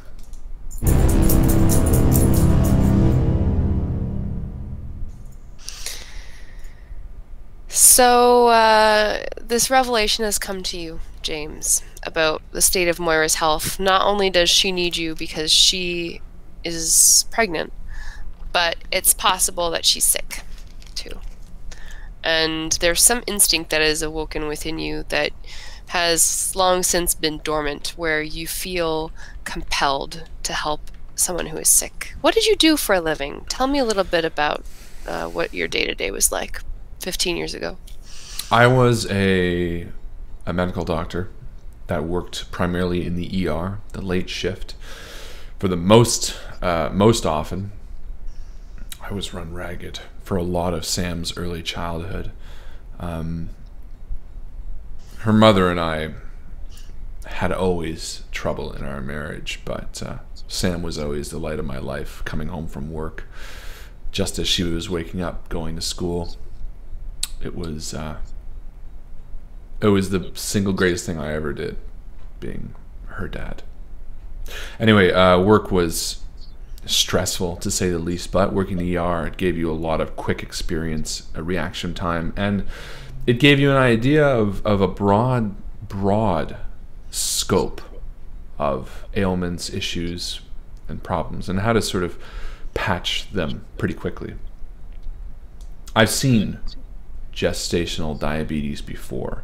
The unusual thirst, the fatigue, the frequent urination, they're all things that I sort of sussed out when I first saw her, but I wasn't sure how severe until now. I was hoping that we would make it to Polaris before needing to make any sort of detour to help, but it seems clear now that without some sort of intervention, she will not be able to sustain. There's just simply not enough food.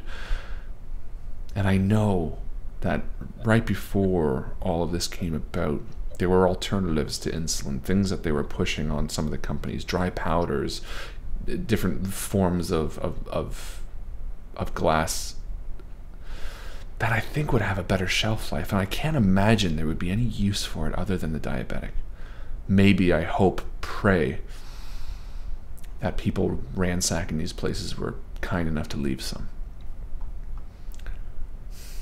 So you put together the halves of your map and you study the location of the hospital. It's actually not that far out of the way. And now that you have your map together, you take a second to place in your head the location of the airport, the place where Moira said that she was headed. And as the glucose in her body begins to revitalize her, she comes to her feet, first on her hands and knees and then standing up weakly as she looks around, and she goes, there were trumpets. The cult. Did anything happen? No, it's fine. Do you remember what I said to you before you were a bit out of it? You told me I was sick. Yeah. You have pretty severe diabetes, gestational diabetes. I don't know how long it's been untreated. It's some Are risks. we gonna die? No, I don't think so. Normally, it's you just need more physical activity and things like that. But you're pretty far along to the point where we need to use some medication. Okay. Are you a doctor? Yeah, I was. Well, I guess I still am. Yeah. Yeah, doctor. Lucky me. Well, look. There's insulin. It's there's something called insulin. They have it sort of an injection, but there's also pills you can take. There's different forms of it. It's a pretty weird thing to have. Unless you have diabetes, most people don't need it. So I wouldn't say there's a high degree that people left it in the hospitals, but there's hope. It's not something that's a drug. It's not something that can be used or sold for pretty much any other purpose. I want to detour us a little bit, get to the hospital in Carson City, and I think if we can get in there, if we can get into the lab, I think maybe we can get you some medicine. Okay? Okay. But in 11, 12 years, I have not set foot in a hospital, and that's for a very specific reason. Hospitals are typically high security, well guarded. They make perfect forts. They're great home bases for any magnitude of cult. It's possible, highly possible, that the hospital is occupied. But we need to get you medicine. So that's our first step. From there, we can see if there's a pharmacy nearby, and we can try that instead if it is occupied. But if it's empty, that's our best bet. Okay? Oh, okay. Yeah. Listen, I really appreciate this. And the warmth that I've been showing her, it suddenly sort of crashes down on me and sort of falls back, and I'm like, yeah, no, it's okay. It's my job. And I could feel myself growing attached to this woman, as I have done so many times, and I don't think I can deal with that again if something should happen to her. And that momentary lapse of coldness, almost that forgetting where I was, this need to be the caring, compassionate doctor that I was for so many years of my life, gets tucked back away. No, of course. Let's go. Let's keep moving. As you move on into the outskirts of this city, into the suburbs, you come across a place that tickles the back of your mind in a way that you haven't felt in a long time. There are plastic, colorful pennants all strung on a string that are fallen in useless coils, littering the pavement of this disused car dealership. The windows obviously are dark, and there's a few cars here still in the parking lot that are scrawled with hopeful signs about sales and prices being marked down and best price this year, price to go. This is a place that, like Moira said, she's never driven a car. This is a disused place. And I at first decide to move past it, and then I sort of stop and I look towards the large lot. And there's a lot of rusted cars out front, and I kind of think maybe it'd be worth taking a look. What do you think? That office there? What do you mean? It's a car dealership, and it looks like it closed before the fall, maybe around Christmas time. It's Did you ever hear about Christmas? Is that? No. Is it the place? No. That's so funny. You know, you're the first person I've met that's never known the world before. Even even someone I used to travel with knew of the world before all of this. It's a bit surreal to forget. No, these lights, and I bend down and I sort of pull over this string of colorful bulbs on a green line.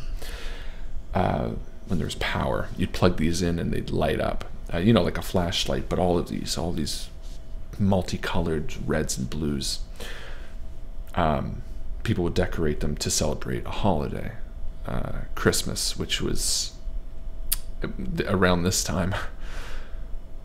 When you're young, it was an opportunity to give or receive gifts. You would wake up in the morning, and around a tree there would be all these presents that your parents had bought for you, gifts, toys, things that you've seen in store, but you know, back when they were wanted and pristine, and they're wrapped in paper, colorful, bright, shiny paper, and you would open them and play with them and experience everything. I remember. Sounds really fancy. You know, I guess it was. Yeah, in the world before this, it was definitely a luxury to have even family. Sounds nice. Yeah, it was. And I felt like celebrating again this year. That's actually why I was out. Anyway, let's see. You know, a lot of these places, they don't realize. And I start moving through the cars, and I say, a lot of people moving through this area. I've never worked at a car dealership before I went to medical school. My dad owned a lot like this, and I don't think they realize that in a lot of these basements, there's some extra cars. And I walk up to the large glass front window of the building, which is all shattered in pieces around the floor. Ancient dust-covered glass just covered the floor. The cars inside, windows smashed, broken, rusted through. The few that maybe were able to have been driven off. And I move inside as our shoes crunch on the glass below. We want to look for the manager's office there. And I move across it towards a door that says manager, the door broken open, strewn. And I start rifling through the drawers. Should be something. What are you looking for? There's usually keys or something. I'll do a logic roll. Yes, please. I'm looking for a key box that would have sort of a set of under keys. Ooh, a nat one. So you don't find anything directly in the manager's desk until your hand hits on the underside latch. And I unlatch it. As you pull the latch, part of the wood top of the desk clicks and opens just a few millimeters, and it's revealed to you that there's actually a secret compartment hidden in the surface of this desk. Well, hot dog. And I reach into it.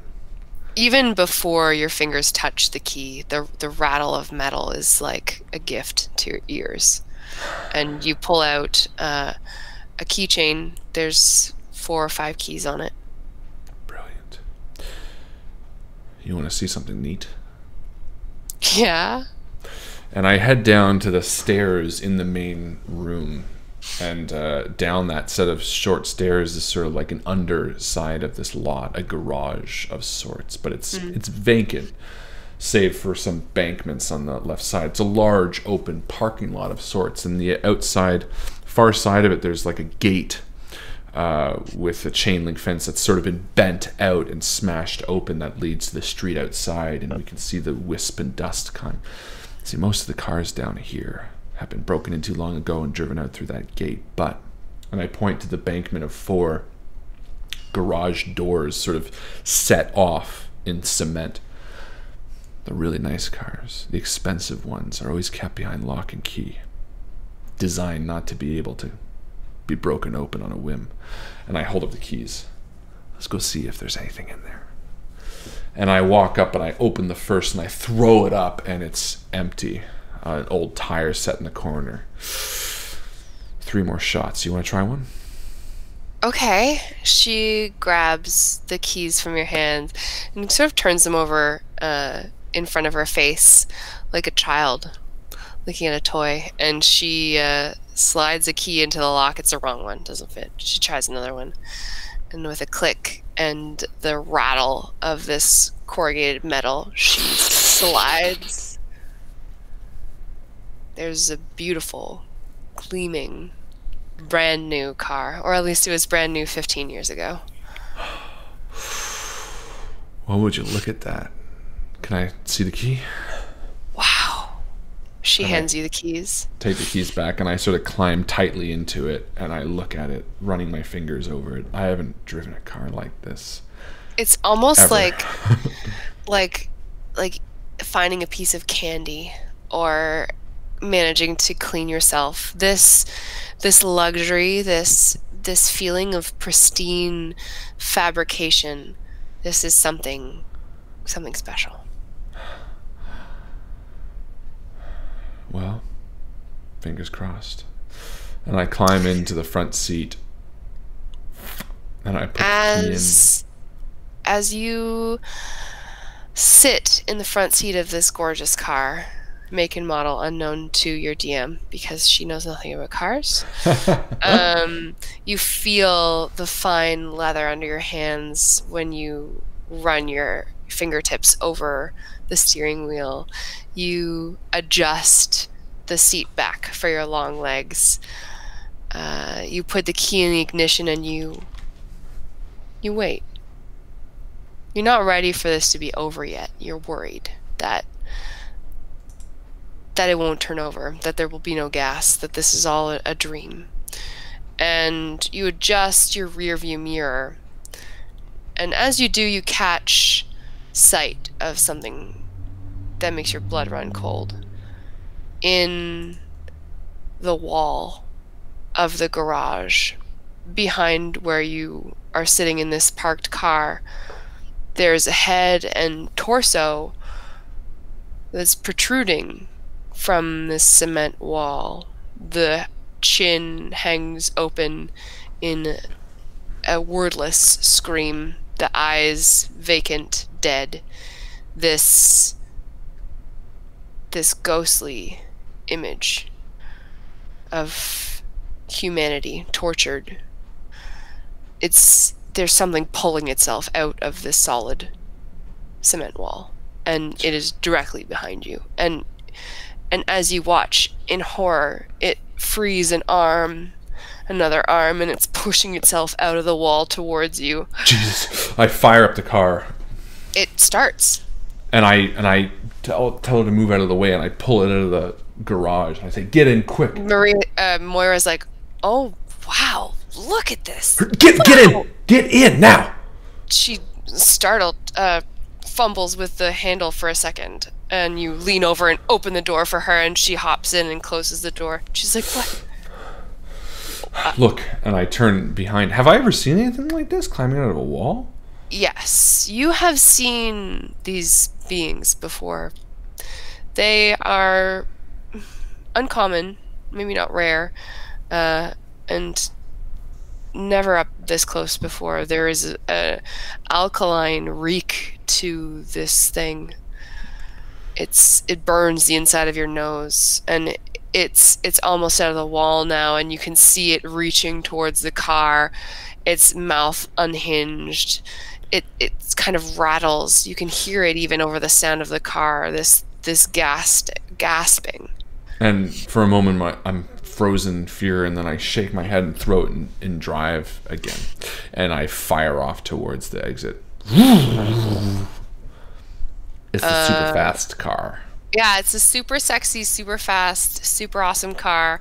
You see on the dashboard as it fires to life that you have about half a tank of gas in there. Amazing. And as you peel through this underground parking garage, you lose sight of this ghast. Sorry, I didn't mean to yell at you. Those things are deadly. Oh, what? What? What do you mean? The gas. I didn't. What things? There was a creature behind us. It doesn't matter. This is gonna get us to the hospital a lot quicker. You just sit tight. How are you feeling? I'm okay. I'm scared. Yeah, it's okay. This is gonna help. And I pat the dash of Bertha. Bertha. You gotta name a car. You gotta name a car. That's what I'm saying. I'm telling her. I'm telling Moira. Oh, Moira's like, well, okay, Bertha. I wouldn't have gone with that, but suit yourself. All right. What would you call her? You seem to know what you're doing. Okay. What would you call her? She relaxes and she'd be like, I don't know. Does it have to be a her? Well, no, I guess not. Cena? Is that a name? Cena? Well, Yeah. I mean, anything's a name. What does it mean? I don't know. What does Bertha mean? Bertha? Bertha was my mom's name. It means one who makes good spaghetti. I don't know what my mom's name and was. we're driving, sort of tearing off, and for a moment I think, and I say, actually, you know what? I'd like to name it Sam. Okay, we can call it Sam. Sam the car, and you're like pulling out and around. First, kind of like a little bit iffy on the controls, too heavy on the gas, too heavy on the brake. It feels weird to be back behind the wheel of a car, but soon you are steering around these massive car accidents and out into the faltering light of the evening under the horsepower of this vehicle. My daughter was named Sam. I say without taking my eyes off the road. I'm sorry. No, sorry. Did she go away Yeah. with the others? No, she didn't. So, after, I guess. Yeah. Okay. The entire time, my eyes sort of stay on the horizon, not looking anywhere else. Was it really bad? Yeah. Yeah, it was. Sorry, Bethlehem. That's all right. I just want to keep her alive in some way. Moira runs her hands over all of the gleaming, illuminated buttons on the dash, and she's just fixated. This is beautiful. Just don't press the eject button. What? I'm joking. I say as we're tearing off through the setting sun. She hits the volume knob on the radio, and just static blooms life in the car. She's like looking for a station, but she doesn't understand what she's doing. But to you, it's like a parody. Yeah, it's pretty funny. That used to pick up radio signals from people that would talk on. People would talk and sing. Cool. You know, songs. Did you ever Sing one for me?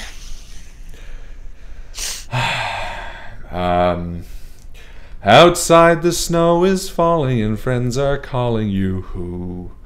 Come on, it's lovely weather for a sleigh ride together with you. That was nice. It was really short. Well, Short song. it's a Christmas song. It's it used to be one of my favorite Christmas songs. There's songs about this, about hanging lights on a tree. Yeah, listen, people really got into this. Christmas wasn't just about, presents for the kids. It was about having an excuse to spend time with your family and your friends. It was sort of a mandatory vacation. It was a time when anybody Doesn't matter who you were, young, old. You had to feel okay for a day. At least that's how I always felt about it. And it was sometimes really needed. I'm gonna do that. I'm gonna celebrate Christmas. I think every week. I think there should be a little. There should be Christmas. Well, just right in there, like look, whenever you need it. Kid, the whole point of Christmas is that it's not every week. It's once a year. You have to wait an entire year to do it. That's why it was so special. Well, think about it. If you could. But you said no one celebrates it anymore. I've certainly never heard about this thing. Well, I celebrate it. I'm celebrating it today. You said you're out looking for something. Yeah, to celebrate in a way. Look, the whole point is if you drove a car every day, it wouldn't feel as special as right now. And in fact, that's a lot of what the old life used to be. I miss it, obviously. This is hell, but God, it makes you appreciate the things that you have when you have them. She's like running her hand over this unbroken pane of glass beside her in wonder. She's like, do you mind if I break this? Can I?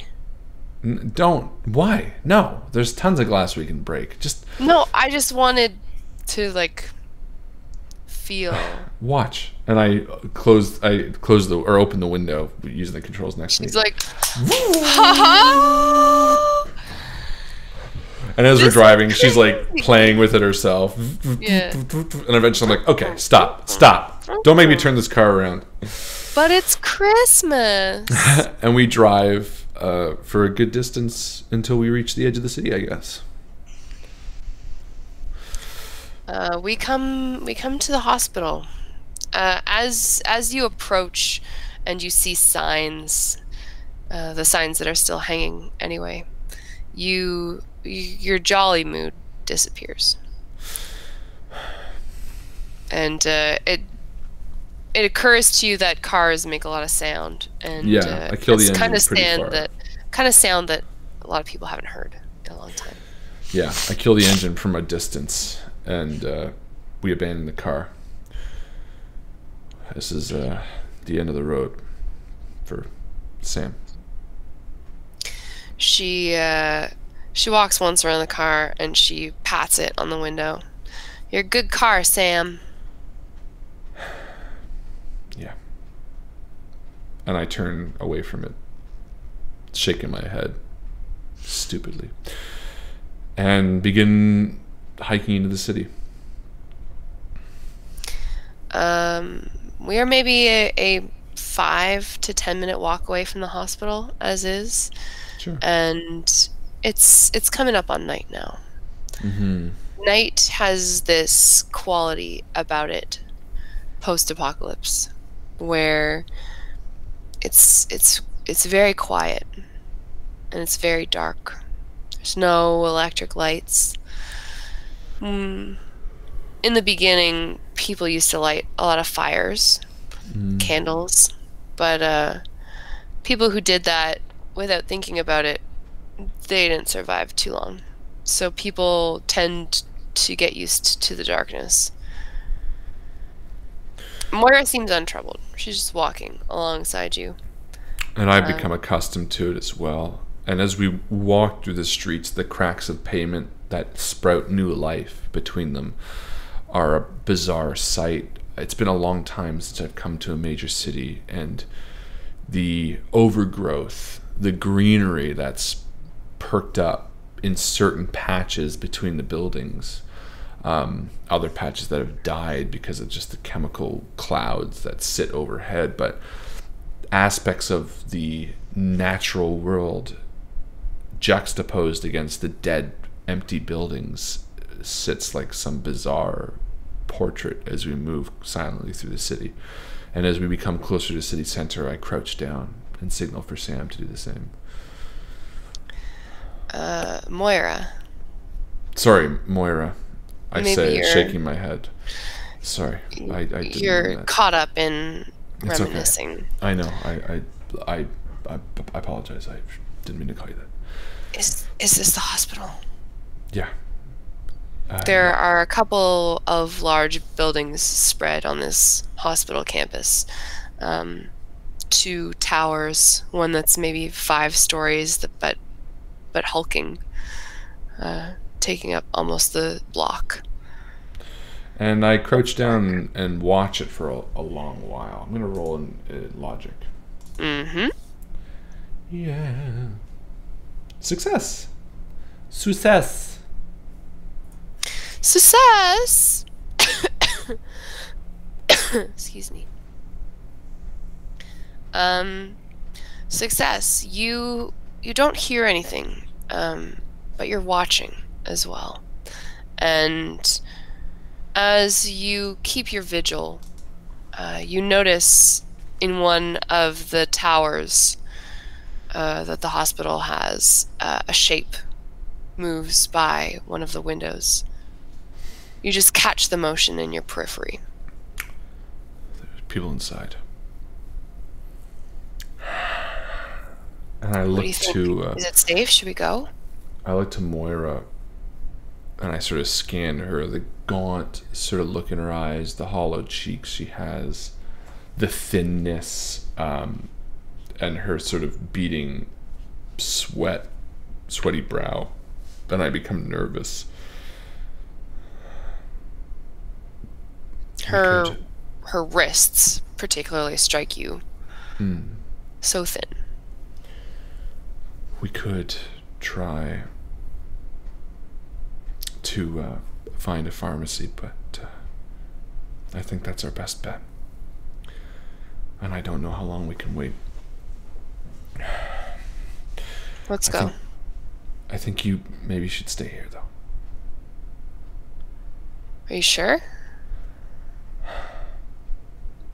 If they catch you, I don't know what they would do. Maybe you're right. I can get really small. Yeah. I'll just tuck myself away somewhere here and... Okay. I'll be back. How long do I wait for you?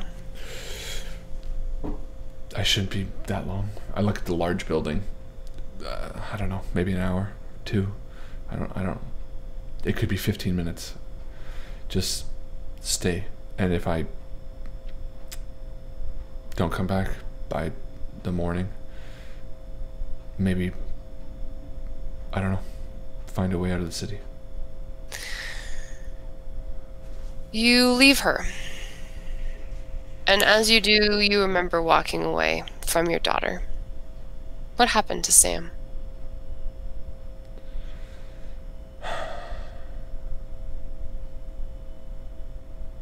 Sam was sleeping by our campsite at the edge of the woods. I got up to clean the last of the fish that we had caught a week earlier. And I was cleaning it by a gray, ash-covered riverbed when I heard a muffling from the campsite. And I came back holding the hunting knife in my hand to see 3 men.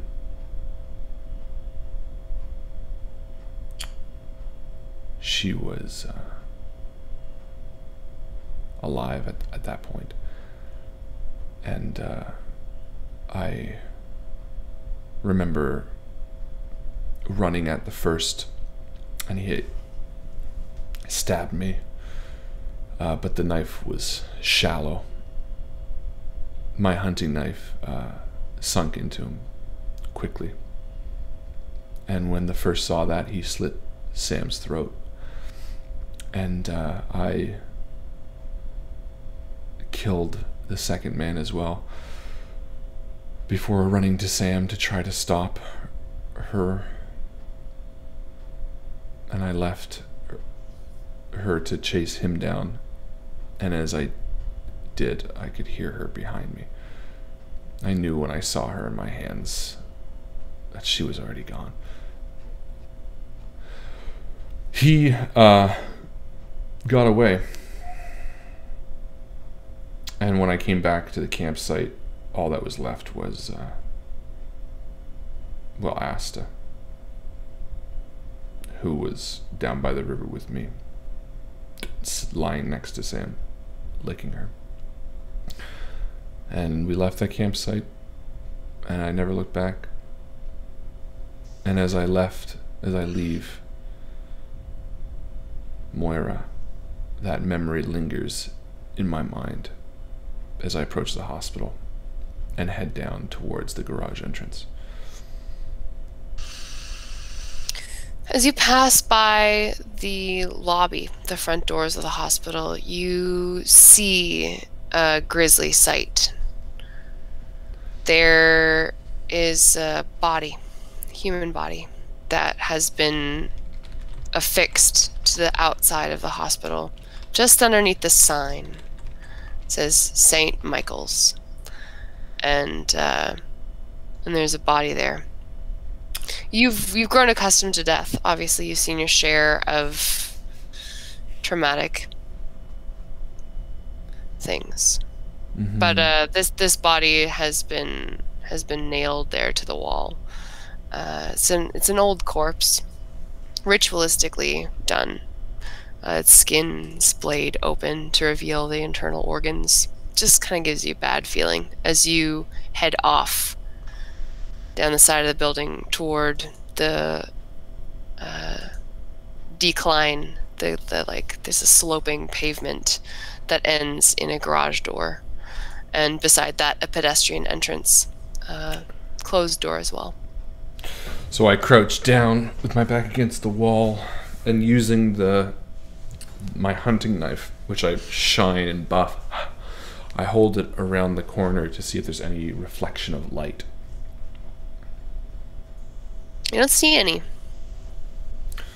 And I tuck it away and crawl into the lower level of the building. Typical parking garage. None of these cars look as exciting as the one that you had driven here, and honestly, you have your sights set on something else entirely. So apart from maintaining a watchful eye on your surroundings, you don't pay much attention to the vehicles. And I move towards the elevators. Having been in enough buildings like this, I know the best and quietest way to approach. And as I get to the elevator, is the door open already, or is it closed? To the elevators? Yeah. They're closed. Okay, so I wedge my hunting knife in and crack it a little bit so it has space. And using the space in my body, I'm going to try to open the door with a strength roll. Vitality? Yeah, vitality, sorry. With a... No, it's really fucking heavy. Can I try to find... try your best. Can I look for a bar to get leverage on it? You're going up the elevator shaft? I don't understand. Yes, every elevator shaft has like a ladder on the inside. It's much safer than the stairs because it will get me to the level I need to without taking the only approach that they would expect. Sure, yeah, you can cast around. You don't really find anything that you necessarily think you can use off the top of your head. Why don't you roll a logic roll for me? So I succeeded. I see like a lead pipe that's like leaning out from the wall. Yeah, you can pry that off if you put your back into it. I will put my back into it. You can put your back into it. And I head over. It makes a loud noise. Oh, the metal screams as you pull it off the wall and you hurry over to the elevator. And I'm going to pry the elevator door open. You do so. And I'm going to try to shut it behind me. That doesn't work. Okay. Well, fuck. Whatever. I'm going to start climbing it anyway. How far up you going? I need to get somewhere where there would be an elevator map. Or not an elevator map, a floor plan. So I'm going to try, I don't know, first floor, I guess. Okay. I've worked in enough hospitals to know where they keep the drugs. And that would obviously be... the pharmacy. The pharmacy. And also on every floor at the nursing stations. Don't get cocky on me, kid. I don't know this stuff. You think your best bet would actually be one of the nursing stations because you know that the drug cabinet is typically pretty secured, that you need like a key card to get into it, that it's a big, heavy, like almost a vending machine sort of situation. Totally. And would have not probably have been raided already because those things are designed to not be broken into. And if you don't work a hospital, you wouldn't really know that drugs are kept in there, so not many people would probably be going for there. So you make your way up to the 4th floor, we'll say, knowing that you're looking for an inpatient ward. Yeah. And I'll do the same at the top, try to wedge it open with my leverage. With your lead pipe, you manage to slide the doors open widely enough that you are able to shoulder your way through. You are on the 4th floor of a hospital now. You're greeted with... Sorry? How many floors does the building have, sorry? We'll say there's 10 floors. Oof. Okay. Is that problematic? Yeah, that changes my plan. That's okay, though. What's your plan? You want it to be in the shorter building? Yeah, were there 2 buildings? There's 3 that I talked about. 2 towers. I would have and gone one. with the shortest one. Yeah, sorry. I didn't realize. I would go with the shorter one. Okay, so let's say you get, you're still on the 4th floor, but there's 5 floors total, yes? Perfect. That makes, yeah. And you're not in one of the towers where you saw the movement. Okay. So yeah, I'll be in the shorter one, and I'll start working towards a nurse station.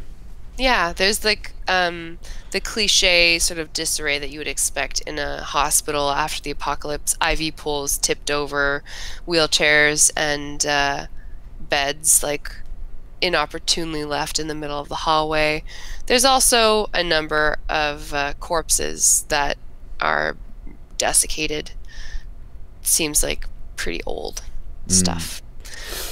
You make your way from the elevators toward the center of one of the wings, and you find the nurse's station, this wide desk that curves in a C arc in the middle of an open junction of a couple of different hallways.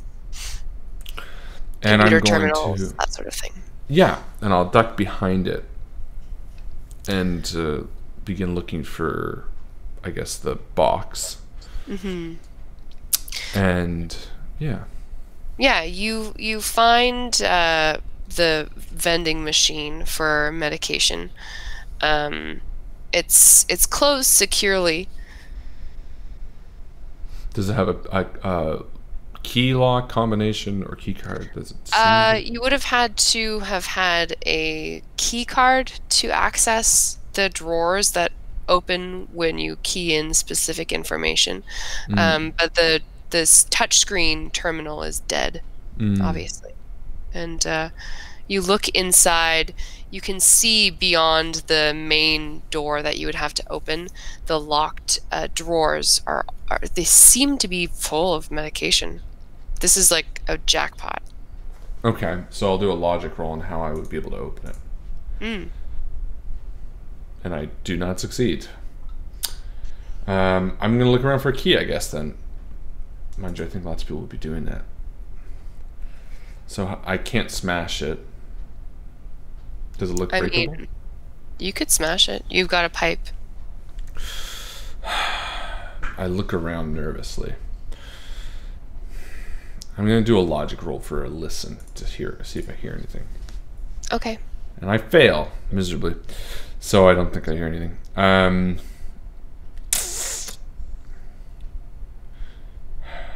know Moira needs her insulation. Her insulation, eh? Yeah, you need to keep warm. She also needs her insulin.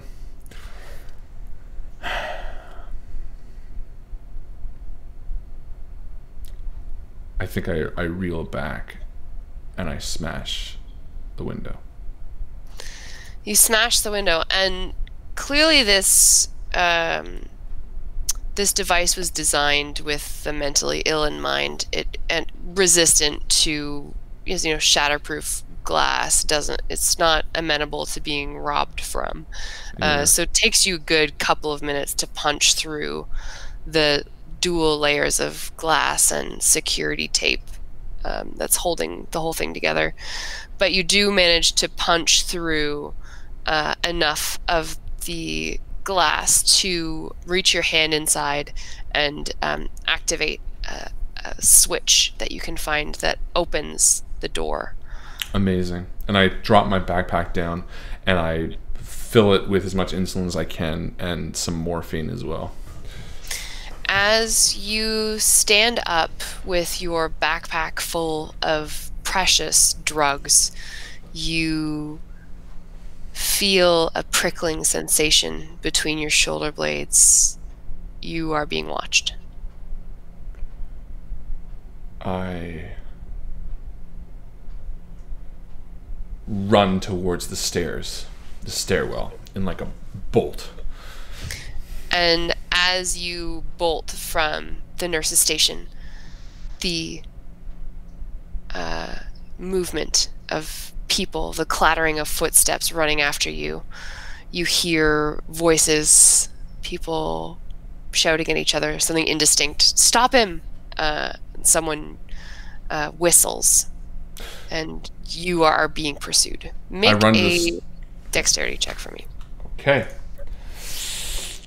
With one natural against. one. Oh, so I got a 1, so I succeed and take a stress. Okay, so as you are running for the stairs, you make it, but you do drop your pipe. Oh, that's not how stress works, but okay. It is for me. Okay. So I drop my pipe and I run to the stairwell and I'm going to run up. Okay. That's why I wanted the shorter building. As you run up, you hear that same sound from this afternoon, trumpets echoing throughout the building. As I run up, I take the rock from my pocket and I drop it down the stairwell. Just like straight down the center? I just throw it to a few steps. Like I want it, yeah, maybe just down the center. No, like maybe on an angle. I'm picturing like a wide rectangle stairwell. So like when I run up, I can throw it at the floor below me. So you're aiming to hit your pursuer, perhaps? No, I'm aiming to hit the floor below me so the people following me think I went down. Ah, so you're trying to make a distraction. Okay, I'm going to roll against that, I think, just to see if it worked or not. Sure. And I'm going to do it secretly.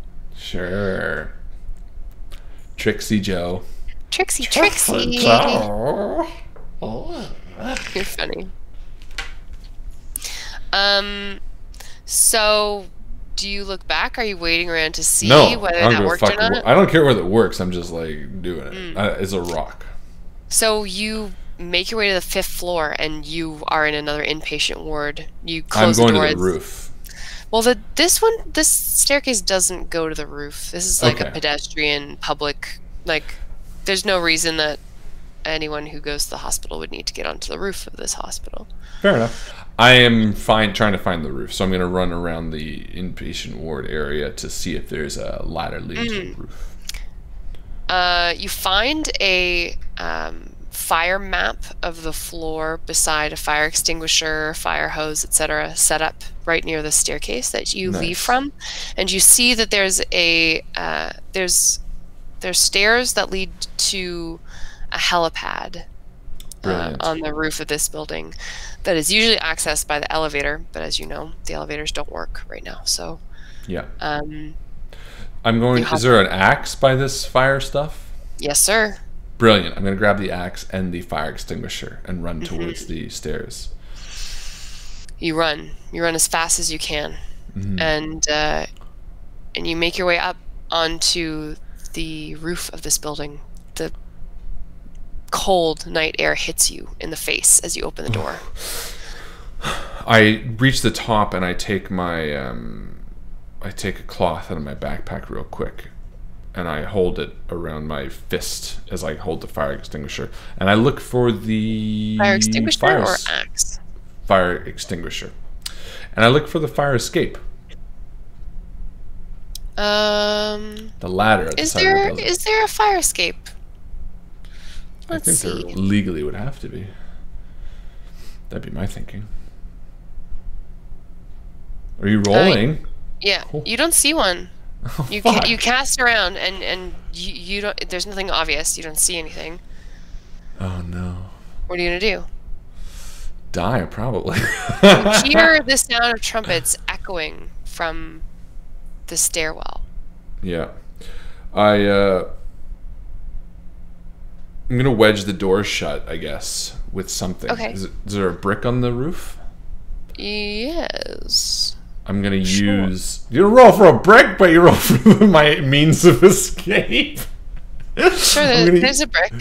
I use that somehow to wedge the door. You're looking around, you're looking around, you're looking around. Yeah. No, I don't think that would really work. I'm going to. Is there another roof nearby that I could jump to? Not really. I mean, there's like the two towers that are on either side of this lower building. Okay. Then I'm going to run to the edge of the roof, and I mean, 5 stories is high, but is there any sort of like awning halfway, or? I mean, or is the building straight down 5 stories on every side? Is going to be my check. There's is there a pipe? Yeah, there's a pipe. So I'm gonna fucking take the pipe down, and I'm gonna stand at the bottom of the stairs, and I'm going to wrap my cloth tightly around the extinguisher handle, and as I pull the pin, I'm gonna tighten it so it's pointing at the back door, like creating sort of like a fog effect, and then I'm gonna head for the pipe to hopefully. So a couple of things happen simultaneously as you are like sort of like letting yourself down off of the edge of this building. Your feet are kicking, trying to catch purchase on this pipe that you know is there just a little bit below you. Your fire extinguisher is causing all of this white smoke to billow around on the roof, and you see the doors burst open and about 6 people come out, and they're like crazed. They're wearing a lot of clothing that's been dyed red. They have shaved heads. They have weapons, machetes with them, and they're all casting around looking for you. They're looking around the back of the staircase. As David Johns has paid for some power lines to another building, your feet just catch purchase on this pipe that's bolted to the side of the building. You take a second to glance over your shoulder, and you see that a floor below where this pipe will lead you, there are some power lines that you know are not going to electrocute you because there's no more power running to any buildings ever. There hasn't been for a decade. You see, as you look back up at your pursuers, one of them howls as a ghast pulls itself out of the floor of this roof and latches onto it and starts consuming its body in these like disgusting slurps, as if it's eating like a mouthful of spaghetti, like just starts ingesting this cultist in front of you, and you feel your feet gain purchase on this pipe below you. Yeah, and I swing over it and I start climbing it down, or swinging it Roll across rather. dexterity for me, please. Yeeth. Fail. Okay, so you lose purchase with your feet, and there's nothing to hold on to with your hands. You just start falling back away from this building. Oh shit. Roll vitality to see if you manage to regain your balance. A 1. So just as you are falling back off the building, you snag the power line in one hand. You're adorable. Now you're holding on to this power line. You're still 4 stories up. Yeah, and I'm gonna swing my legs around it and start hand over handing it across to the other building. And you hear like the terrified, panicked squeals and screams of the people who are getting eaten on top of the hospital. Your backpack hangs heavy below you as you climb, full of life-saving medication. Yeah, and you know what? That's a great call. I'm going to swing the axe over and just zipline it. I forgot that I'm holding the axe. I was trying to think of a way to do that, but the axe would make the most sense. You do so, and you slam directly into the telephone pole at the other side of the road. Well, I'm sure I could, but fair Well, enough. bam! You slam right into it. It's done. All right, and then I will let myself down, depending on how high up I am. You do. You let yourself down. Why don't you roll dexterity to see if you take any falling damage? With one difficulty. Down. Natural 1. Oh. And then 4. So yes, I take a stress, and I have the 1. Yeah, you kind of twist your ankle as you hit the ground, but you do it safely.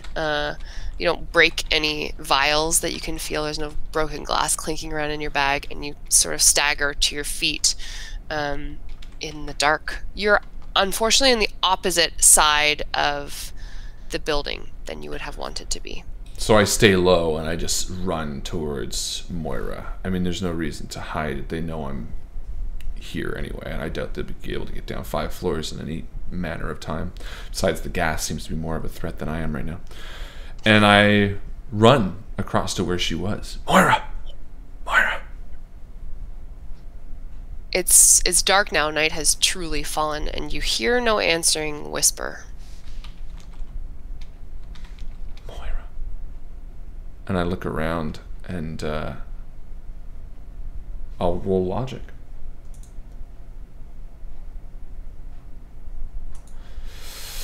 Do I see or hear anything? What did you roll for your logic? Did you succeed? Yeah, 2.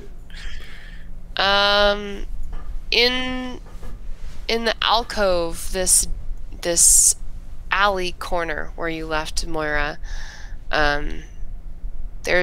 she's gone. There's no one there. But there's a slip of paper. You pick it up, and it says Polaris on it.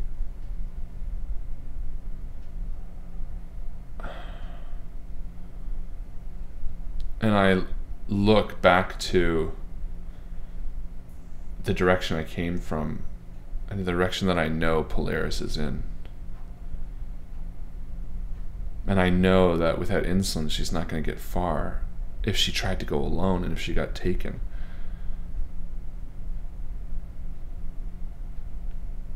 And I start heading the direction of Polaris. You begin your trek out of town. You know that the airport is just off to the north, beyond this next suburb. You can't be sure if you're following her. Maybe she took a different route because you don't come across her on the road. And I continue moving on, scanning the horizon in every opportunity I can, trying to see her, trying to figure out if she's there. It's quiet. It's cold. The wind whips around your body, kicking up dust and ash from the street, and making your eyes stream tears. And I keep moving, I think, beyond the airport, towards Polaris. The hours pass, and it starts to get lighter again. You smell the stench of this bog. Acid wafts off of the marsh. The trees here are twisted and strange looking. And I tuck my handkerchief up to my mouth and I begin navigating the swamps, which I've done only twice before. Ducking and weaving between the toxic trees, staying far away from the large bubbles of acid that swell up and pop, and make my way to the far side of the swamp, eventually. And I continue moving through the dead shrubbery, through the dry desert land, to the edge of the swamp, to where she said Polaris was. And at first, you don't see anything. You search for a number of hours, long into the afternoon of the next day. You're starting to get hungry, thirsty. And then you see it. There's a cluster of starkly white painted buildings behind a tall fence topped with barbed wire. And you walk along the perimeter of the fence. You didn't bring anything to cut the wires with, so you just walk along. You don't see anyone, but the building seems in good repair. Do I find a opening at any point? If you keep walking around the building, you eventually come to the far side. It's quite a big campus, maybe a couple of acres. There's a road, well maintained, that enters the facility through a gate. And as I approach, I hold a hand up and sort of wave it side to side as I approach. And a couple of minutes go by. And someone comes out. Hey. There's no food here. I don't need food. I just need to know if a friend of mine came here, a young girl, 14, pregnant. I have something for her. I just want to know if she got here okay. What's her name? Moira. And the person goes back inside. And then another minute or two goes by, and the person comes back out, and she approaches the fence toward you.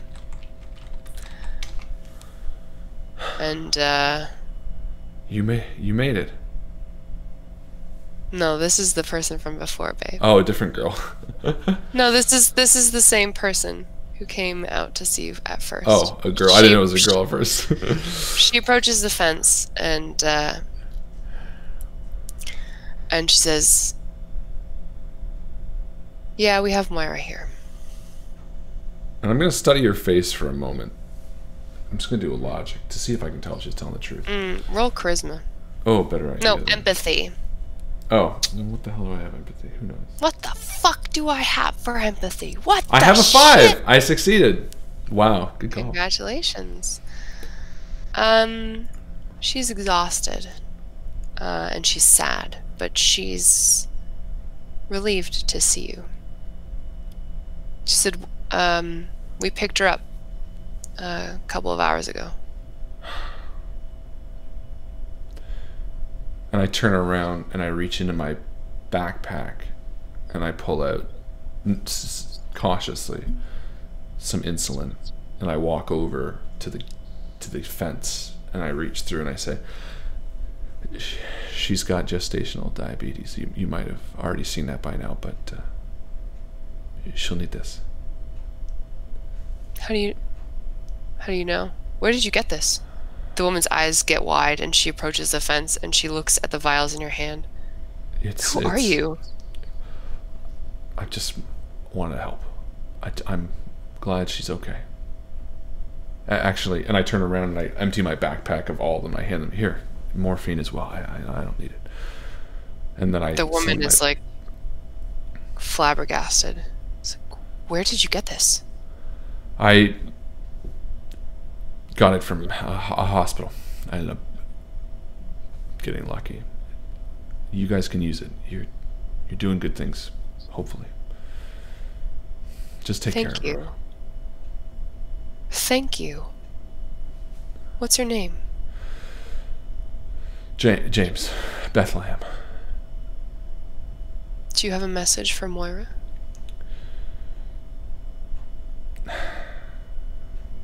Tell her I always like Sam as a name. I will. And she picks up the vials and she puts it into the hem of her sweatshirt. And And she sort of rolls her shirt up and holds it with this pouch of life-saving medicine. And she says, you just wait there for a minute. You just wait there, James. And she heads back into the building. And again, she's gone for a minute. And when she comes back, she's holding a parcel for you. And she's, you would guesstimate she's maybe 35, maybe 40 years old. And she looks at the parcel in her hand, and she looks at the holes in the fence, and she's like, you're gonna have to catch this one. I'm sorry, I can't. Just ready? And she like holds it up above her head. She's gonna launch it over the fence at you. And I hold it in my hands. And she like throws it, and it's kind of clumsy, and it like hits the top of the fence and spins off, but you manage to catch it. And I catch it with a heavy thud, and it's sort of a brown paper bag, and I open it up and I reach inside and I look at it and I smile. You would not believe, but I was looking for this. Thank you. Merry Christmas. You too. She turns around and goes back inside.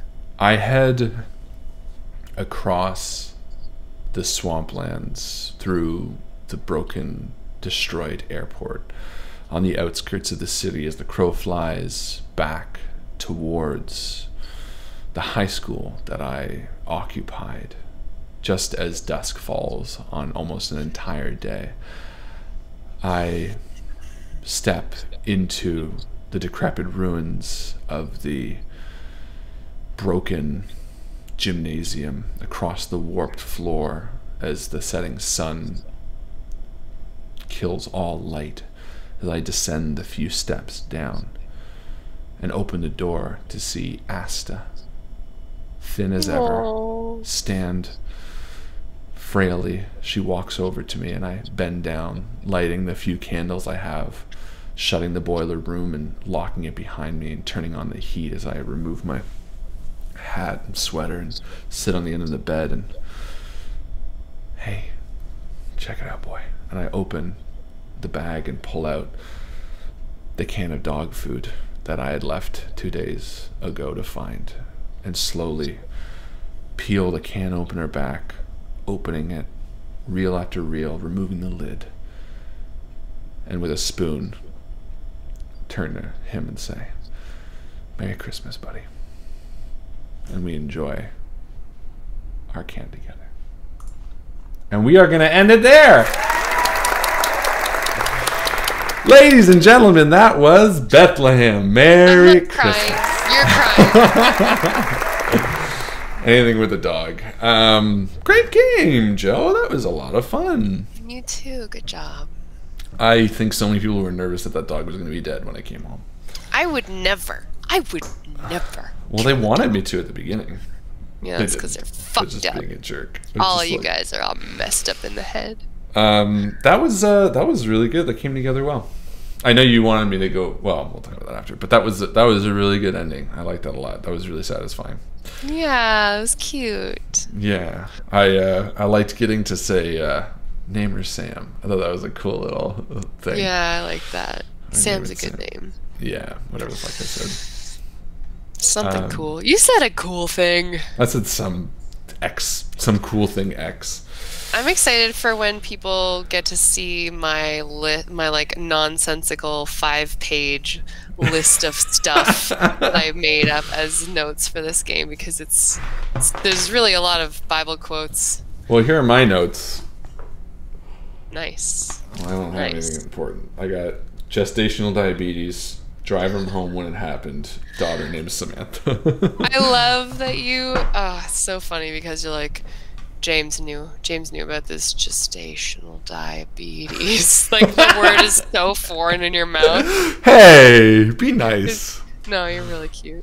Gestational diabetes. I can say it. I said it wrong once before we started the stream, and I was really nervous I was going to say it wrong. And then I ended up saying insulation. You dick. I knew you were going to bring that up. You're so such adorable. an asshole. Whatever. Anyway, Endgame XP, ladies and gentlemen. That's right. The game's not over till the P goes home. I would I would like to do something new for Endgame XP, please. I guess.